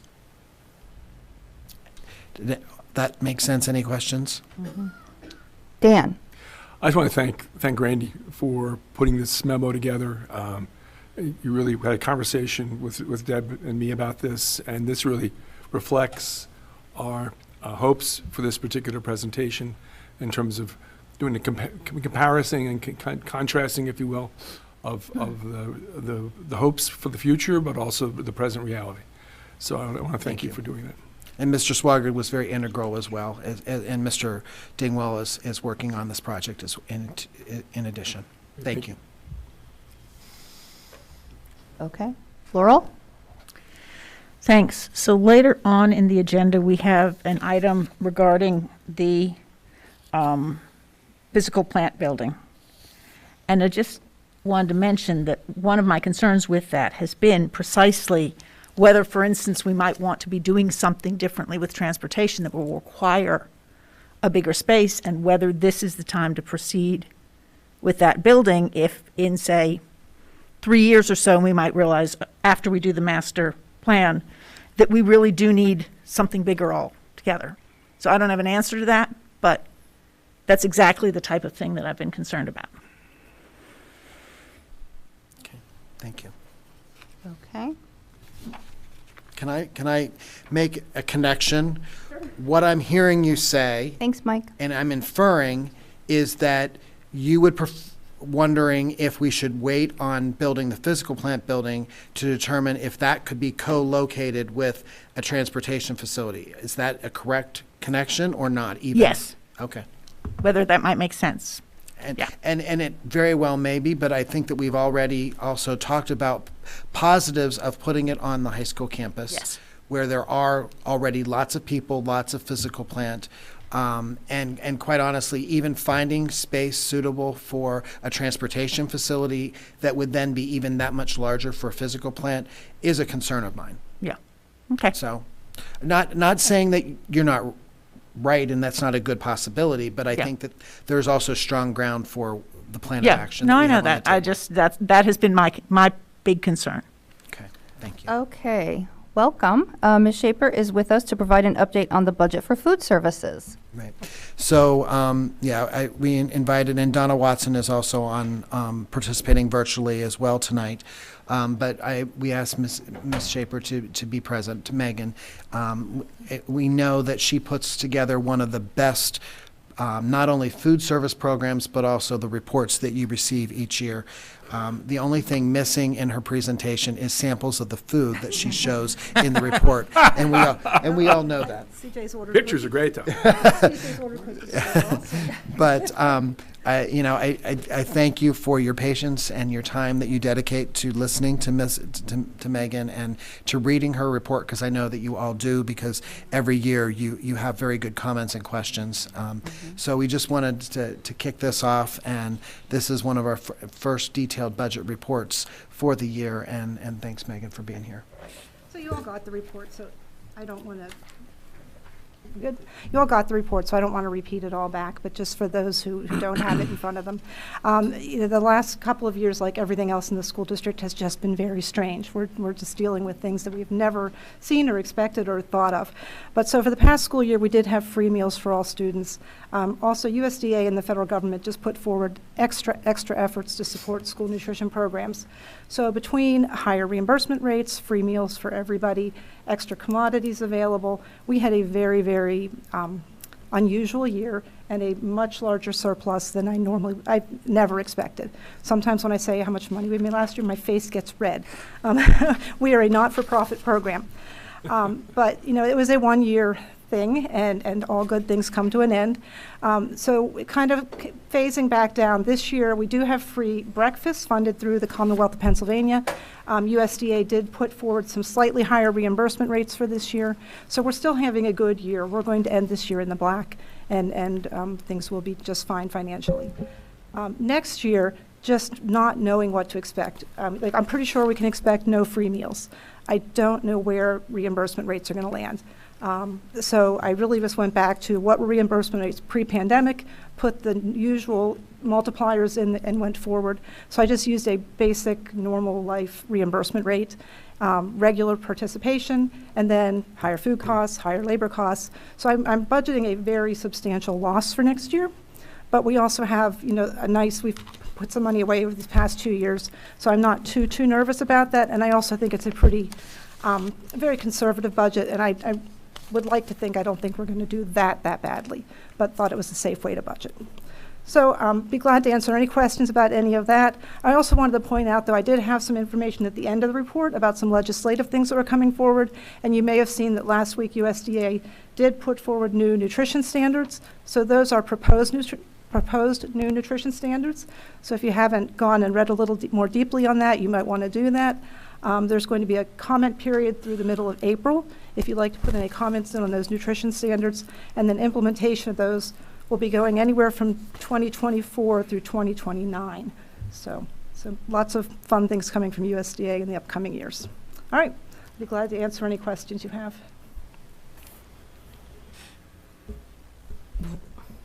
Dan. Megan, it's always a pleasure. Thank you. I mean, if we ever need any help, Donna would still be with us to help in this area, but I mean, your ability to, in a comprehensive way, describe not just the financial side, but the program side of what you're doing comes real close to what we see in the audit management discussion analysis thing, the MDA. It's the MDA for food service, basically, what you provide, I think. So it really personalizes what you're doing, attaches numbers to it. It really helps a lot. I do like what I do, so that makes it easy. Carlene. Oh, I just want to acknowledge the fact, no, we can't stop there. This is all good. I just wanted your leadership in the statewide school nutrition association, I think, is really powerful. The fact that you've been either been a leader of that or presently serve on the executive board. Yeah, actually, currently, I'm the president. You're the president, and you helped develop the program. I think what seems to be a professional conference in that area. So I just want to acknowledge your contributions. Thank you. So, Carlene. Yes, I did go to the National NSBA conference, and I did the legislative part, and they were saying that there are cuts expected, and especially because of the Farm Bill reauthorization. And so the fact that you really budgeted the way you did very conservatively, I think is very smart. Also with the new cut go, like they're not going to increase anything unless they decrease in the House. Right. So I think that is really smart to be conservative this year, and all the windfall that we had last time is going to come in handy. So Right, agreed. I do think if there's anything we should look for, it's going to be on the state level. Lots of states are starting to pick up and looking for what they can do. And the PA Senate did put forward, or a bill is being put forward in the PA Senate. And the House has also said they'll move something into the committees. So there's a little bit of movement in the state level. So that's what we can work for and hope to maybe see a little more extra support. Yeah, but you're right. Federal government's. I wanted to thank Megan for her work on that, because I don't know if people in the community know that you've been actively really engaged in that advocacy piece at the legislative level to try and seek out that additional support and funding, and that you worked with creating the breakfast program and those sorts of things. And so, aside from looking for the USDA extra food that you managed to get for us, scouting out for looking for everything you can gather together for our system. The work that you do on behalf of all students in our state is really valuable, and I just want to express appreciation for. Thank you. And if I could just make a connection, I'm sorry, go ahead. I didn't realize you weren't done. Laurel. Just a quickie, also the thank yous. And I had noticed on some of our school tours, they saved the silverware things. So I'm glad to see that we're back to actual silverware. And since I no longer have a child in the school, I may not have gotten notes back home if you've been sending them, telling parents to look out for silverware coming home. But I think the way that you approached helping the kids learn to learn this habit, which is a hard one to relearn, really was wonderful and is indicative of the way you tend to approach things in a positive way that helps everyone gain. So thank you. Thank you. And so I just wanted to close by saying that, yes, we all appreciate Megan very much. We appreciate the offer, the funding that we've been benefiting from, and students have been benefiting from free food, families as well. If you remember back in several months ago when we talked about the district's general fund budget and how we had a surplus of revenue, one of those one-time things was we didn't have, it wasn't a surplus of revenue, but we didn't use all of our contingency for our expenses. And part of that is because we didn't need to do a transfer to the food service department, because when we did a budget, we expected through conservative budgeting that we would need to, and we didn't. And so I just wanted to put all of those connections together as well for you. But appreciate Megan, and thank you for your I just had two quick I'm sorry, things for Megan before you go. One is that I also wanted to just highlight your contributions with advocacy, and you're clearly making a difference, and it's just, we're so lucky to have you here in this position, working for so many kids, doing so much good for so many kids. So that was one thing. I mean, I know Amy said it, but I wanted to ditto that. So, and the other thing I just wanted to point out, because we get questions about this all the time, our local foods in our schools, and you actually included this in your report, so I just thought I would say it out loud. You wrote, we are featuring Pennsylvania Harvest of the Month items on the elementary menus, highlighting foods that are grown on Pennsylvania farms. So that's another really neat thing that we're able to provide in the district with your contribution. So thank you so much, Megan. Yep, you're welcome. I should come here more often. Thank you. Thank you. Okay, let's see. At this time, we have public comment. Each individual will be allotted up to 3 minutes for items discussed to this point on the agenda. For action items, public comment will be held just prior to voting on that item as required by school code. If additional time is necessary, the board may consider reopening public comment after board business is completed or during the next meeting. As a reminder, public comment is a chance for community members to share their thoughts with the board. It is not a time for the board to answer questions or engage in conversations. You can always email the board at allboard@scasd.org. And then we also have coffee hours for that kind of ping pong conversation. So at this time, would anyone like to make a public comment who's here in person? Yes? Oh, please come to the podium. Say your name, where you reside in the district, and you'll have 3 minutes. Welcome. Thank you very much for having me. I'm John Ferguson. I'm a resident of College Township. And before we begin, I know I got my 3 minutes for what I came for, but I may be able to help some people on some quick dialogue that was here. At Park Forest Middle School, I worked with Ed back in the day, and there is a feed line, I call it feed line, artery out Valley Vista Drive, and it goes out to even serve Graveswoods Elementary. You might want to check at that for Park Forest Middle School. It's a main artery that goes right up Valley Vista Drive. Okay. And Ed and I talked about that, but we had so many other projects we were working on back in the day together. The other thing also I encourage Mr. Brown and Mr. Fisher to do too, because in the private sector we did it as well. Even though we were in an energy company, I worked for an energy company, we looked at every asset to see if anything was for savings for sustainability, climate, O&M. Anything that was over $500, we had to put a capital request in, but that included looking at the hurdle rate, meaning your cost of capital and all your costs, so it's more involved. But if it was something that was changing a light bulb, you know, we acted on it immediately, you know. And then the last thing was buses. You have expertise in Center County with out at the Solid Waste Authority as well as with CATA. There's always Natural Gas Department of Energy has a lot of items in there, so look at that as well. Again, thank you for having me tonight. I am a resident of College Township, like I said, John Ferguson. I'm proud to say that I had 2 children successfully go through an education at State College School. Both of them are very successful. One's has her PhD and works at UC Davis as an executive. In the mid-2000s, they graduated from here. The other one I'll hit at the end. As I stated, you could probably tell I was in the energy industry.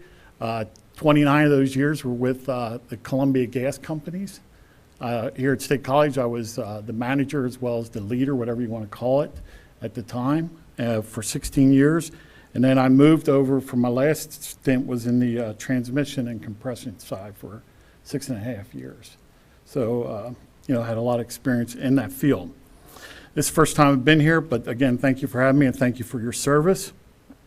One thing Peter and I were talking, we were former neighbors, is we were talking early on, and I heard the other day, and I spoke at College Township too, just very briefly at the end, is this agreement. And I think you're going the right course where I said there, I said slow it down, but I want to say in moderation, maybe is a better word. This is not easy. from a gentleman that has experience in a lot of those agreements. And I ask you to move in the same, way. Ask the questions, which some the other night I saw were excellent, challenging questions, get divergent opinions, get the facts. But when you get the facts, you got to understand them, okay? Because these are different languages. I get it. Now, that's electricity, obviously natural gas, but it just flows a different way. And Oh, you it's don't already understand. been 3 minutes. Okay. Thank you so much for your comments. We really appreciate I'll it. submit them some other way then. Thank you. Thank you so much. You can always email them to all-board@scasd.org, and we all read those. So thank you so much. Are there any other in-person comments? Yes, please come to the podium, state your name, where you reside in the district, and you have 3 minutes. Welcome. Thank you. My name is Lynette Brooks. I have 2 students enrolled in SCASDA schools, and I'm a party in the Title IX lawsuit with the district. I want to thank you all for your hard work. It's not an easy job that you do.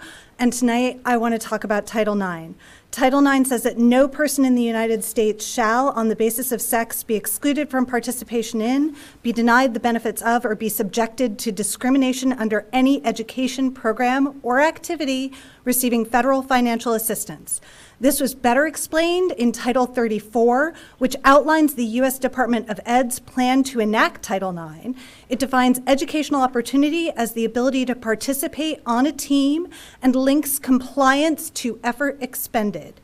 It says to be Title IX compliant, an institution must satisfy 3 tests or prongs and sets the Office of Civil Rights up as the body to evaluate this in 5-year stretches. Prong 1 states that opportunities must be equal to the percentage of the student body. Prong 2 looks at whether an institution has, within the last 5 years, made efforts to provide more opportunities and make opportunities more equitable, such as equal distance from playing fields or equal pay for coaches. In a Title IX report from August of 2022, SCASDA admitted that it failed prongs 1 and 2. At SCASDA, 51% of the student body is male and 49% is female. SCASDA's current Act 82 numbers, which include cheerleading, have 60% male athletes and 40% female. The last change SCASDA made that advantaged girls was in 2020 to move a locker room 31 feet closer to the gym so that girls would be equidistant with the boys. But last year, SCASDA spent nearly $65,000 more on coaches for male sports as compared to female sports, and $71 more per student on educational opportunities for male athletes than they do for females. Prong 3 asks if SCASDA has been meeting the interest of its female students. The answer here is a resounding no. Not only has SCASDA not polled its population to determine whether or not there might be sports that girls want to participate in, since my daughter started at Ferguson 8 years ago, but we are now currently embroiled in a Title IX lawsuit because girls want to play ice hockey, and SCASDA did not support them in this. The August 2022 Title IX grievance report admitted that SCASDA failed prongs 1 and 2 outright, and then erroneously claimed that it had satisfied prong 3 because it had, quote, maxed out its sports offering for girls, and that there were, quote, no other sports that could be offered in which there is enough interest by girls. This level of cognitive dissonance is astounding when SCASDA is spending money on a lawsuit to keep girls from playing ice hockey and has repeatedly been asked to consider adding girls wrestling and gymnastics to their PIAA offerings. With forward motion. Minutes goes by so fast. It but does. It does. But thank you so much for your comments, and anything you weren't able, then you can go ahead and email them to us. I absolutely will. Thank you very much. Thank you so much. Any other public comments in person? Yes, please come to the podium, state your name, where you reside in the district, 3 minutes, and welcome. Hi, I'm summoning Katie Porter here. My name is Meg Applenalp, and I live in Ferguson Township. My daughter, Quinn, is an 8th grader at Mount Nittany Middle School, and this is her 7th year playing ice hockey. We're also plaintiffs in the Title IX lawsuit against this district, federal lawsuit. I've appeared at 2 other board meetings and would again like to express my gratitude for your time and also your dedication to the children of this district. Really appreciate it. So tonight I'd like to talk about numbers, okay? The first one here is 68. It's been 68 days since a federal judge issued an order for SCASD to take immediate action and get our 3 female middle school hockey players on the ice. As of today, that still hasn't happened. It's been 68 days. But let's go back a little further. Let's talk about this number. It's big, 300, okay? It's been 300 days since the original tryouts for the middle school hockey team. 300 days of being kept off the ice by this district. 300 days of our girls being ostracized by their peers and the parents of these peers, and being outcast from our community, and being cyberbullied by members of the middle school hockey team. 300 days our girls could have been developing their skills. 300 days of worry, hurt, and frustration. It's 300. The next number is pretty close. It's 297. Okay, this is the number of days that have passed since Linda Pierce, SCASD's Title IX coordinator, and Chris Weekland, the athletic director, were notified of the problems with the middle school ice hockey team and their potential violation of Title IX. Still, Linda Pierce refuses to admit that our girls' Title IX rights were violated, even as recently as last month. Chris Weekland has done nothing to help and has even attended Ice Hockey Club executive board meetings to support the one middle school hockey team. These 2 individuals have spent the last 297 days not helping our girls. Let's talk about a set of numbers between genders here. Ice time for boys versus girls. My daughter, an 8th grade hockey player, has spent a total of 3 hours on the ice related to the developmental middle school hockey team this year. 3. Each male 8th grade hockey player has had 39 hours on the ice. Okay? That's 3 versus 39.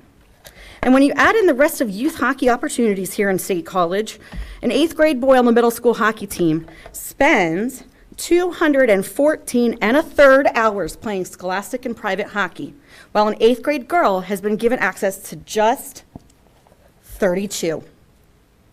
That's 214 1/3 hours a year for boys versus 32 hours a year for girls. Same age, same skill level, same sport. 214 hours of ice time and development versus 32.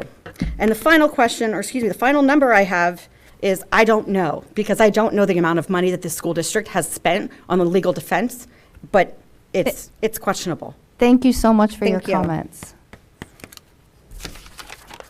Anyone else here in person that would like to make a public comment? Yes. Come up to the podium, state your name, where you reside in the district. You have 3 minutes, and welcome. Hi, I'm Krista Gallagher, Patton Township. I had no idea I was going to talk about this tonight, but these 2 women just inspired me a little bit. I'm 46 years old. 1992, I wanted to play high school soccer as a female, all the way back then. I played my whole entire life. I was in 9th grade. I was a girl. There was only a boys team in high school. I have been following their hockey, girls wanting to play hockey. I had no idea they'd be here tonight. I had no idea I was going to say this. But 1992, I wanted to play girls. There was only a boys team. I had nowhere to play. So what do? They let me join the boys hockey team, but I never played. I would have to practice every night. I'd have to ride the bus with the boys. I'd have to go into the girls' locker room when we would go. But I never played a minute. 9th grade, 10th grade, 11th grade. By 11th grade, other girls were starting to come up that I would play like AYSO with and, the tournament teams. So their parents were wanting them to play, but there was no team. If they would get on the high school team, they knew they would never play. So what did we do? The moms started going to the school board meetings. People started getting together. It took until I was in 12th grade and enough pressure from other parents joining with my mom, who would go to the board meetings and say, these girls need a team. These girls need some place to play. And I'm 46 years old now, and these moms are here doing the same things for their daughters. All these years later, their daughter's wanting to play. It's kind of sad to hear this, actually. Here we are in 2023. We're at a school that teaches those 3 words that I just talked about at the last school board meeting. Equity. Everybody's equal. Inclusivity. Everybody's included who wants to participate. Diversity. These girls want to play. These girls want to participate. Their moms are here asking. I just remember my mom doing exactly what their moms did when I was these girls' ages.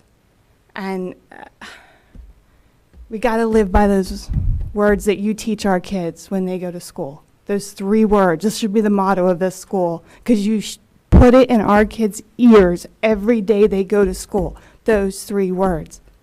You got to, you preach it, you got to live by it. Those kids, those girls should be included also. Thank you. Thank you so much for your comments. Anyone else here in person who would like to make a public comment? Okay, is there anyone online who would like to make a public comment? No? No, okay. Then at this point, I think we will take a 5-minute break, and then we will come back with the routine items. So 5-minute break.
Okay, we will now continue our meeting with the rest of the items. We have item number 6. This is moving to routine approvals. Is there a motion to approve the routine approval listing as presented on the agenda? So moved. Second, I'll second. So I'm not in trouble. Okay, is there any, do any board members have any questions or comments? Yes. Peter? There is roughly $112,000 worth of charges to West Penn Power in this current bill set. Thank you. Okay, is there any public comment on the routine approvals? Is any online? No. Okay. Then we will have a roll call vote. Ms. Brandt? Yes. Dr. Buck? Yes. Dr. Crevecore? Yes. Dr. Duffy? Yes. Ms. Huff? Yes. Ms. Zidney? Yes. Dr. Anderson? Yes. Dr. Bader? Yes. Okay. Okay, moving on to action items. Agenda item 7A is a motion to approve a new board member appointment fulfilling an unexpired term. This is shown in attachment 7A. Before I ask for a motion, I would like to open it up for discussion among board members, and I know that Jackie had a comment she would like to say right at this minute, I think. Jackie. Yeah, thank you so much. I hope y'all can hear me fine throughout. First, I just wanted to apologize to all the applicants that I haven't been able to be in person at the board meetings, both for your presentations and for the vote tonight. Even though it's kind of fun to be the big booming voice in the room, I really would have liked to have been there in person. And I just want to thank you for going through with this process. I'd like to take a moment to thank, again, all of you that applied for this vacant board position. The board was thrilled to have so many qualified individuals interested in serving the district in this way.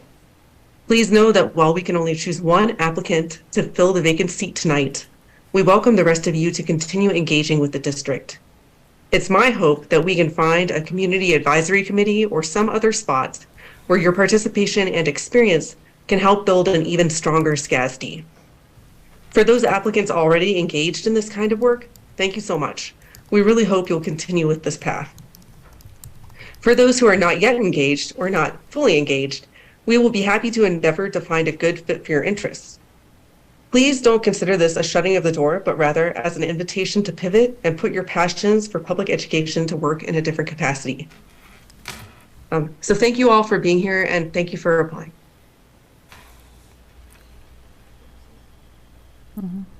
I think Jackie was able to say almost everything she wanted to before she went out.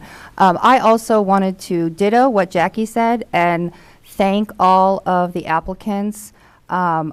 Just to let you know, I've had so many community members contact me and say, wow, you sure got a stellar number of people. Those candidates are such high quality.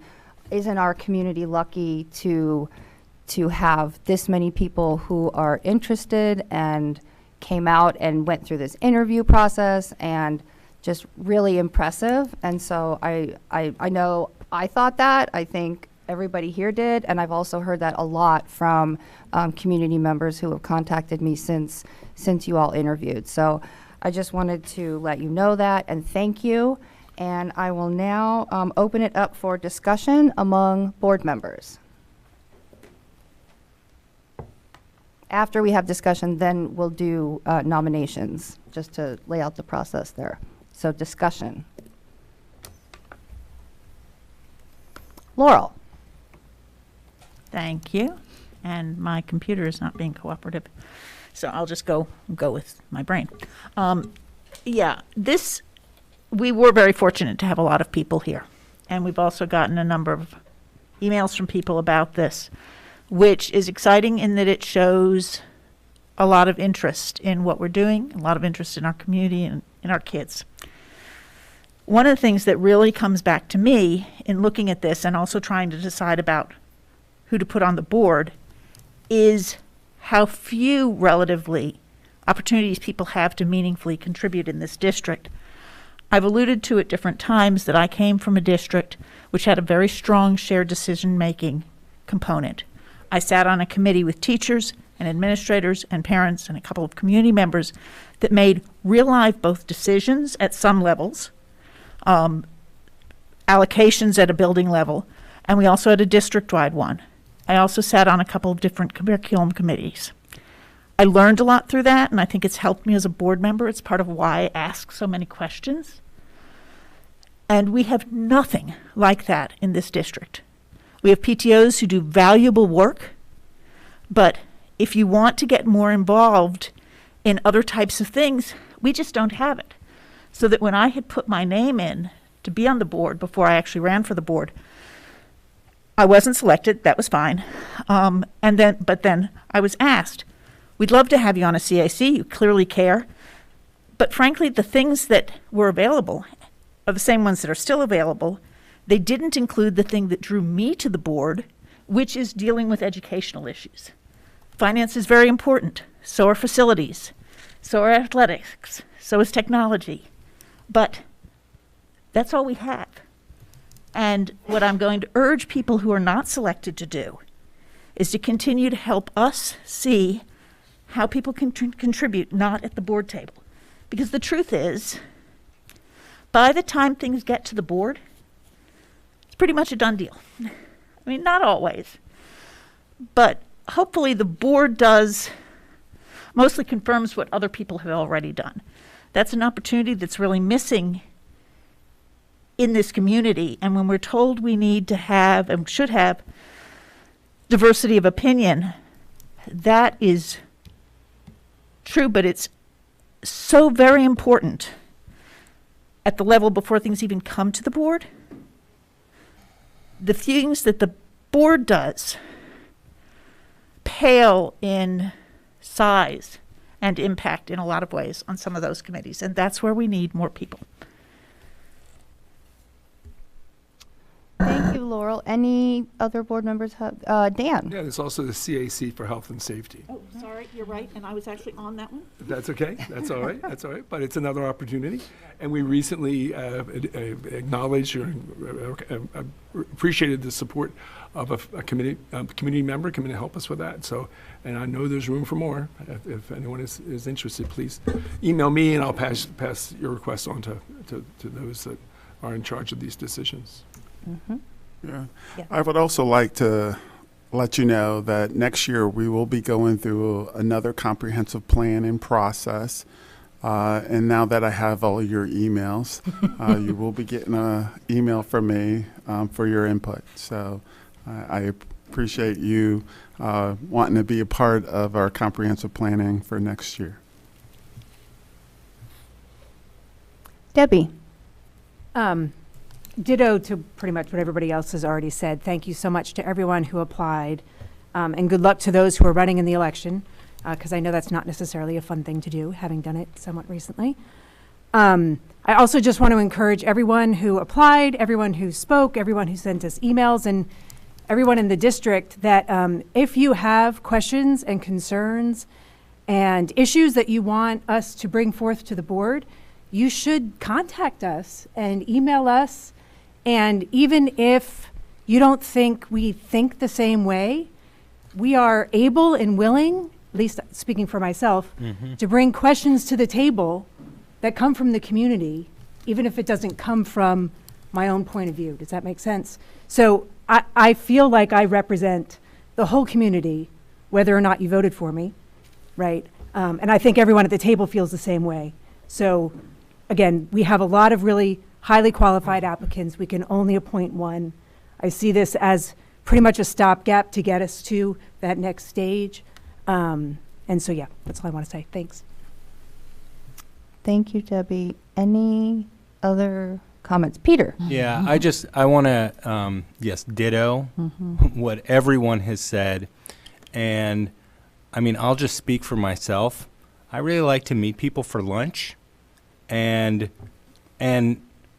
if there is something particular that people want to work through, and I can I can say some of the lunches I've had talking with people about school security have been really very impactful for me and prompted me to go do work that I might not have otherwise have done, you know, because I don't think about things that way.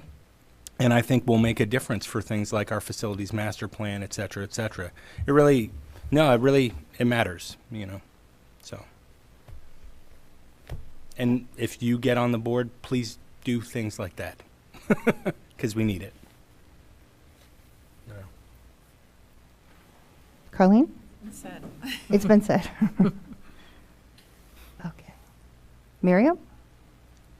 No? Okay. Okay. Except that high school students need to watch for when time to apply for board reps comes along, too. This is true. Okay, is there any public comment from anyone who's here in person?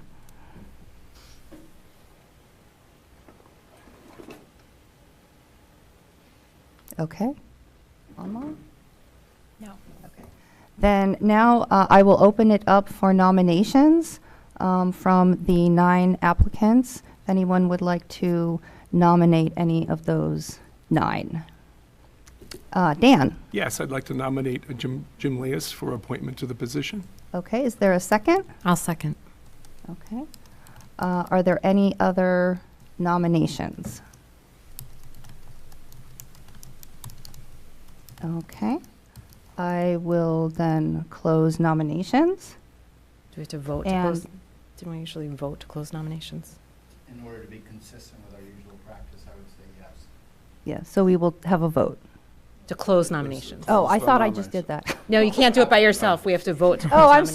sorry. Could I please have a motion to close nominations? Thank you. Thank you, Amy. So moved. Second. Okay. And now, yes, Peter? No, that would be all in favor then of closing the nominations. Okay, all in favor of closing the nominations, say aye. Aye. Aye. No? Okay. Then we are ready to have a roll call vote. Pardon? Sure. I wanted to acknowledge 2 people in particular who put their name in that I'm aware of have really, over the last year, contributed in many of the ways that I was talking about. One is Nathan Bish.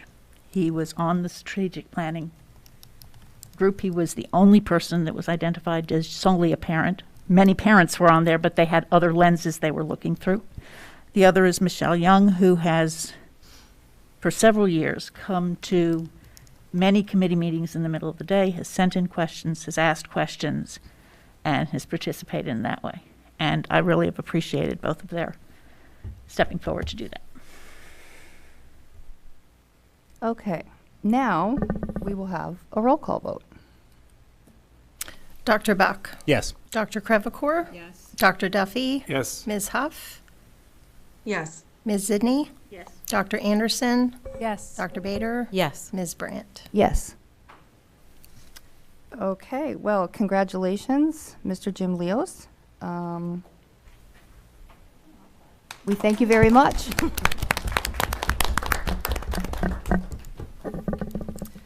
Okay, moving on, we have. And we'll now, see you did next Jim meeting. come- Pardon? And we'll see you next meeting. Yeah. So so Dr. Etter, when does Jim officially join the current board? I did a document some time ago that I thought was going out to all the candidates, and my recollection was that it said that upon the vote, they would join the board. Oh, Was okay. that changed, or was that the way it was?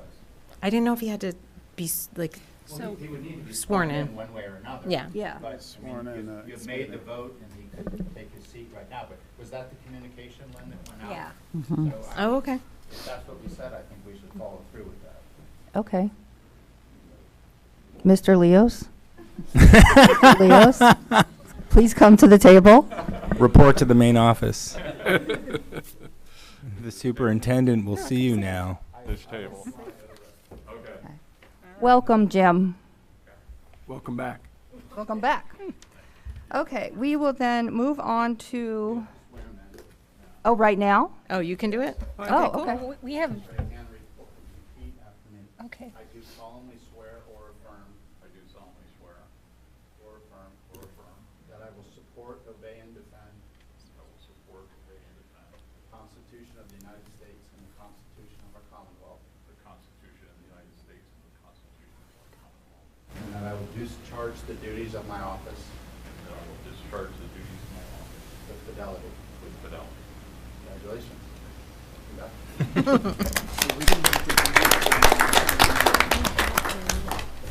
Okay. Thank you, Dr. Etter. We will move on to item B, a motion to approve Liberty University, an internship with Liberty University. This is shown in attachment 7B. Is there a motion? Second. Any questions or discussion?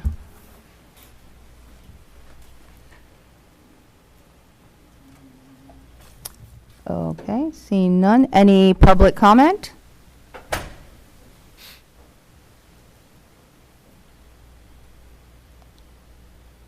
you could just state your name, where you reside in the district, 3 minutes, and welcome. Thank you.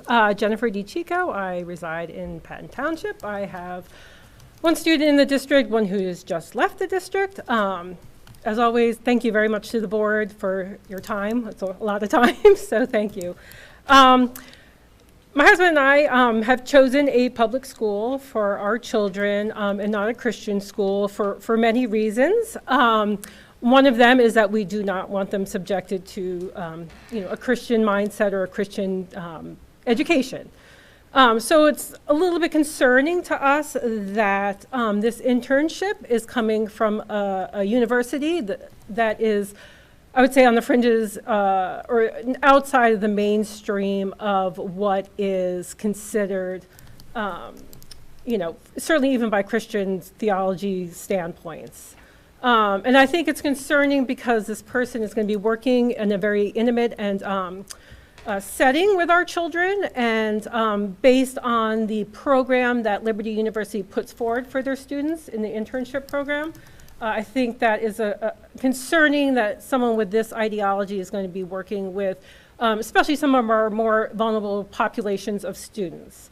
And I just briefly wanted to quote from their Graduate School Master's in School Counseling Practicum Manual.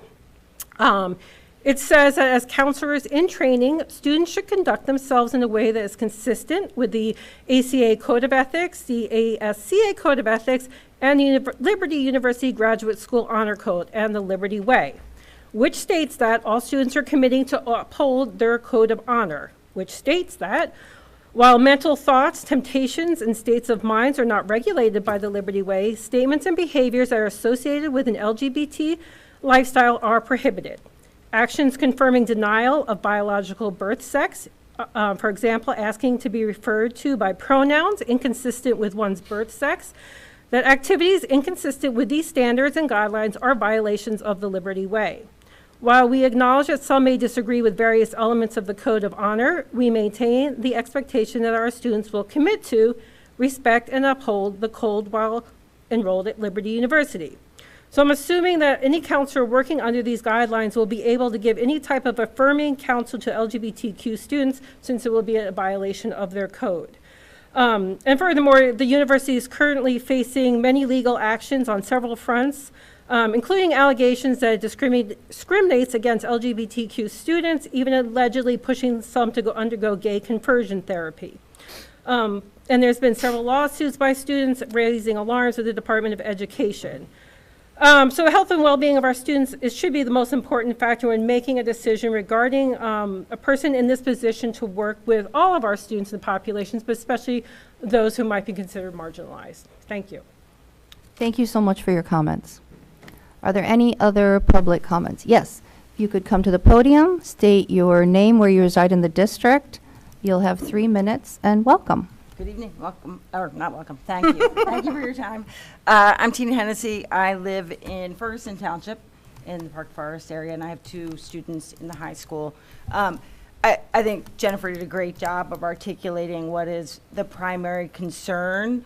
I know that you're not going to answer my questions, but I am curious, do we always affirm these agreements whenever they come to us? What is the critical lens by which we view such requests for access to our students?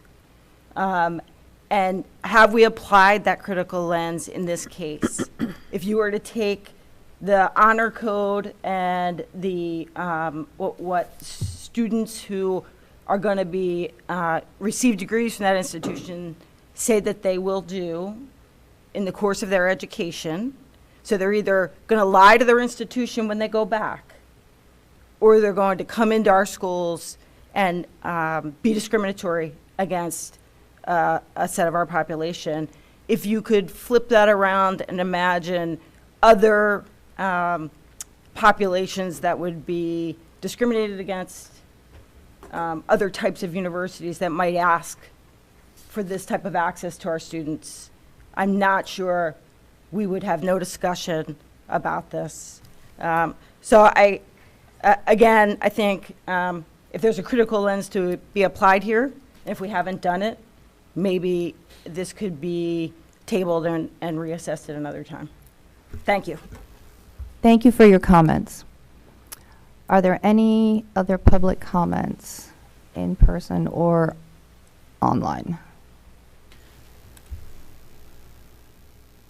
I think Ms. Gretchen, Oh, yes. excuse me, there were some issues that were first brought to our attention administratively. We looked through the agreement, and those of you who have been on the board for a while, and those of you who have been on the board for just a briefer period of time, you've seen these types of agreements with Bloomsburg, with Penn State, and with other schools with whom we regularly have relationships. So the document itself that's being approved tonight, in general, I don't want to say it's verbatim, but probably 95% of it is a fairly standard contract between a school district and an institution that would provide teacher training, or I guess this case is counselor training. I'm having trouble accessing it on my phone, but I believe it was paragraph 11 we added to the agreement that required this individual to comply with all of the policies and practices of State College Area School District. So that is the contract that is being approved tonight, which would supersede whatever, and I'm not doubting what you read from the manual, but the contractual language that's being considered for approval tonight does have provisions that supersede what you read. Thank you. Okay. We will now have a roll call vote. Dr. Crevecore. No. Dr. Duffy. Yes. Ms. Huff. Yes. Ms. Sidney. Yes. Dr. Anderson. Yes. Dr. Bader. Yes. Ms. Brandt. No. Dr. Buck. No. And I need Mr. Leos. I'm sorry about that. Yes. Okay. Thank you. Okay. That motion has passed. We will go on to item C. A motion to approve Penn State Science Research Proposal, which is in attachment 7C. Is there a motion? So moved. Second. Any questions or discussion? Any public comment?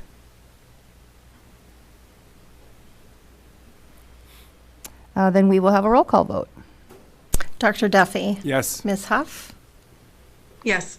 Mr. Leos. Yes. Ms. Sidney. Yes. Dr. Anderson. Yes. Dr. Bader. Yes. Ms. Brandt. Yes. Dr. Buck. Yes. Dr. Crevecore. Yes.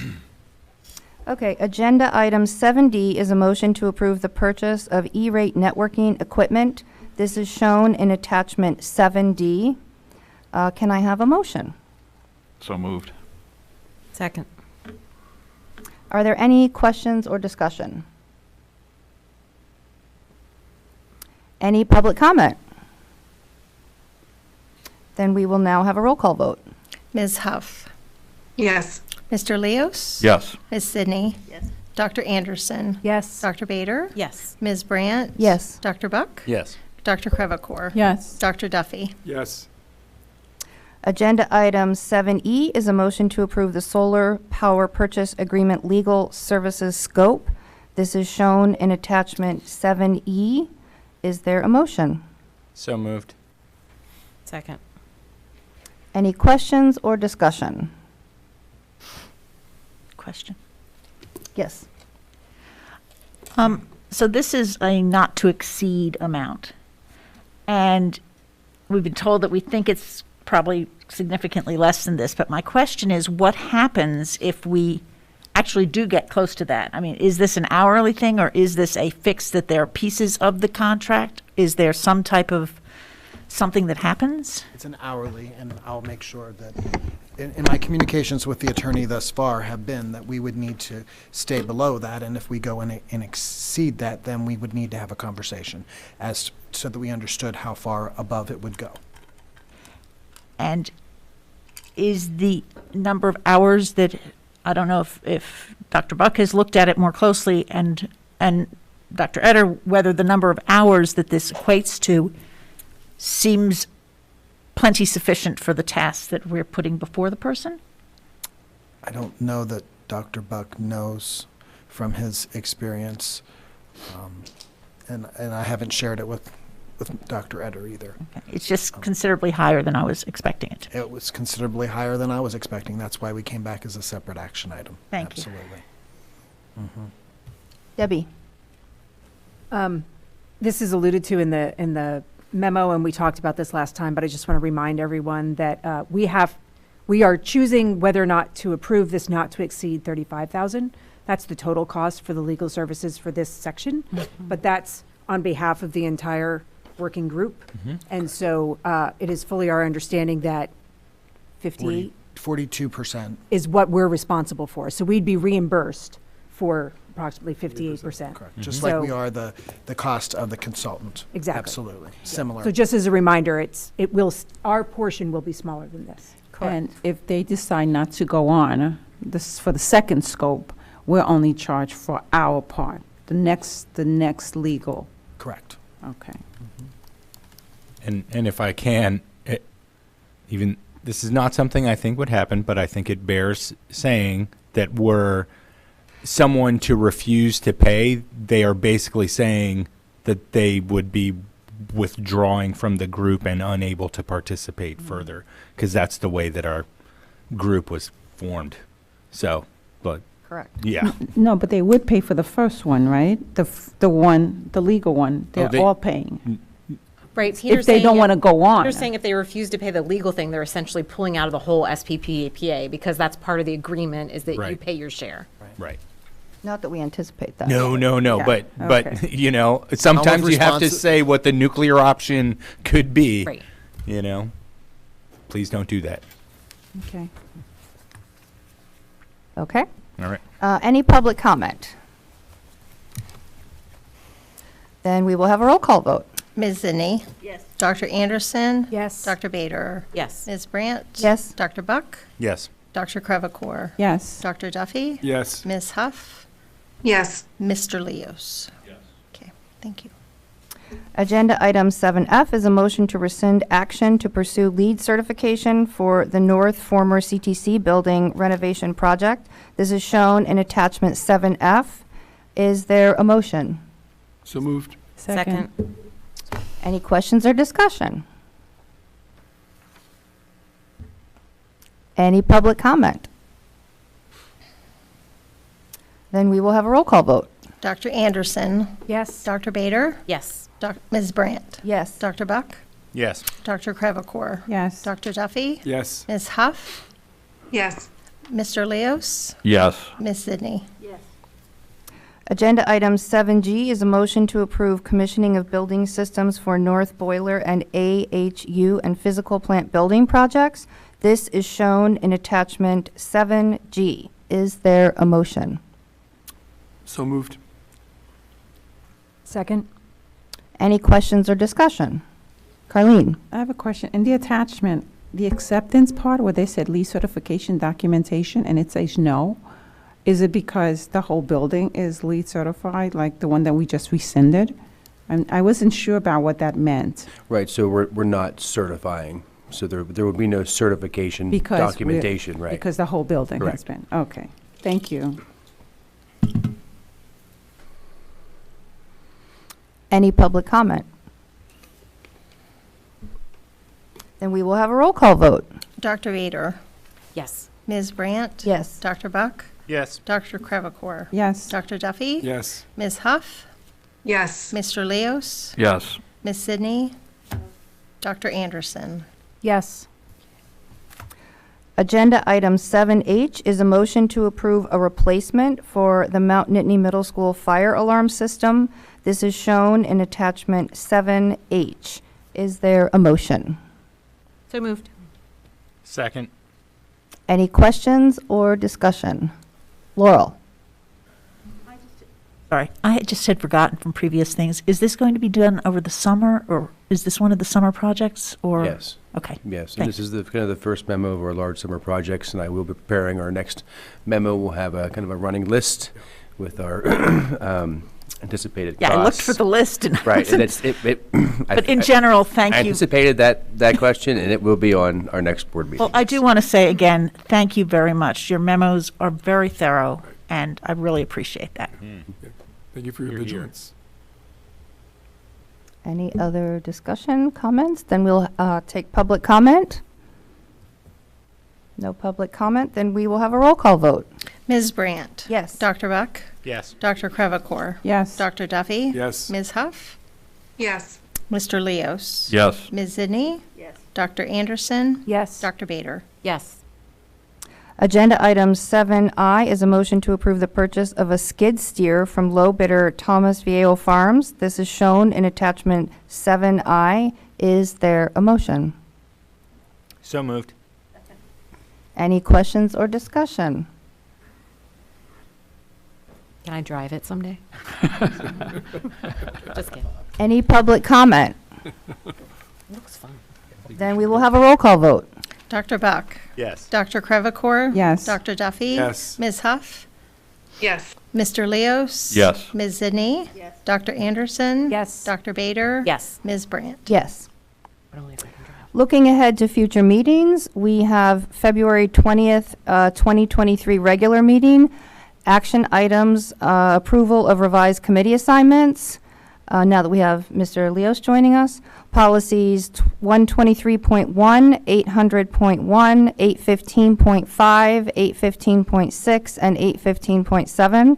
A research proposal for special education, memorial field turf replacement and cleaner equipment, commissioning of building systems for North Building renovation, former CTC, information reports, policies 320, 321, 709, 805.1, 805.2, attendance, boundaries, and facilities analysis update, new sport proposal for girls wrestling, North and physical plant update, and a February 21st, 2023 policy development committee meeting. I would now like to call for a motion to adjourn the meeting. To executive session. To executive session. So moved. Second. All in favor of adjourning? Aye. Aye. Opposed? Thank you, everyone. We're adjourned.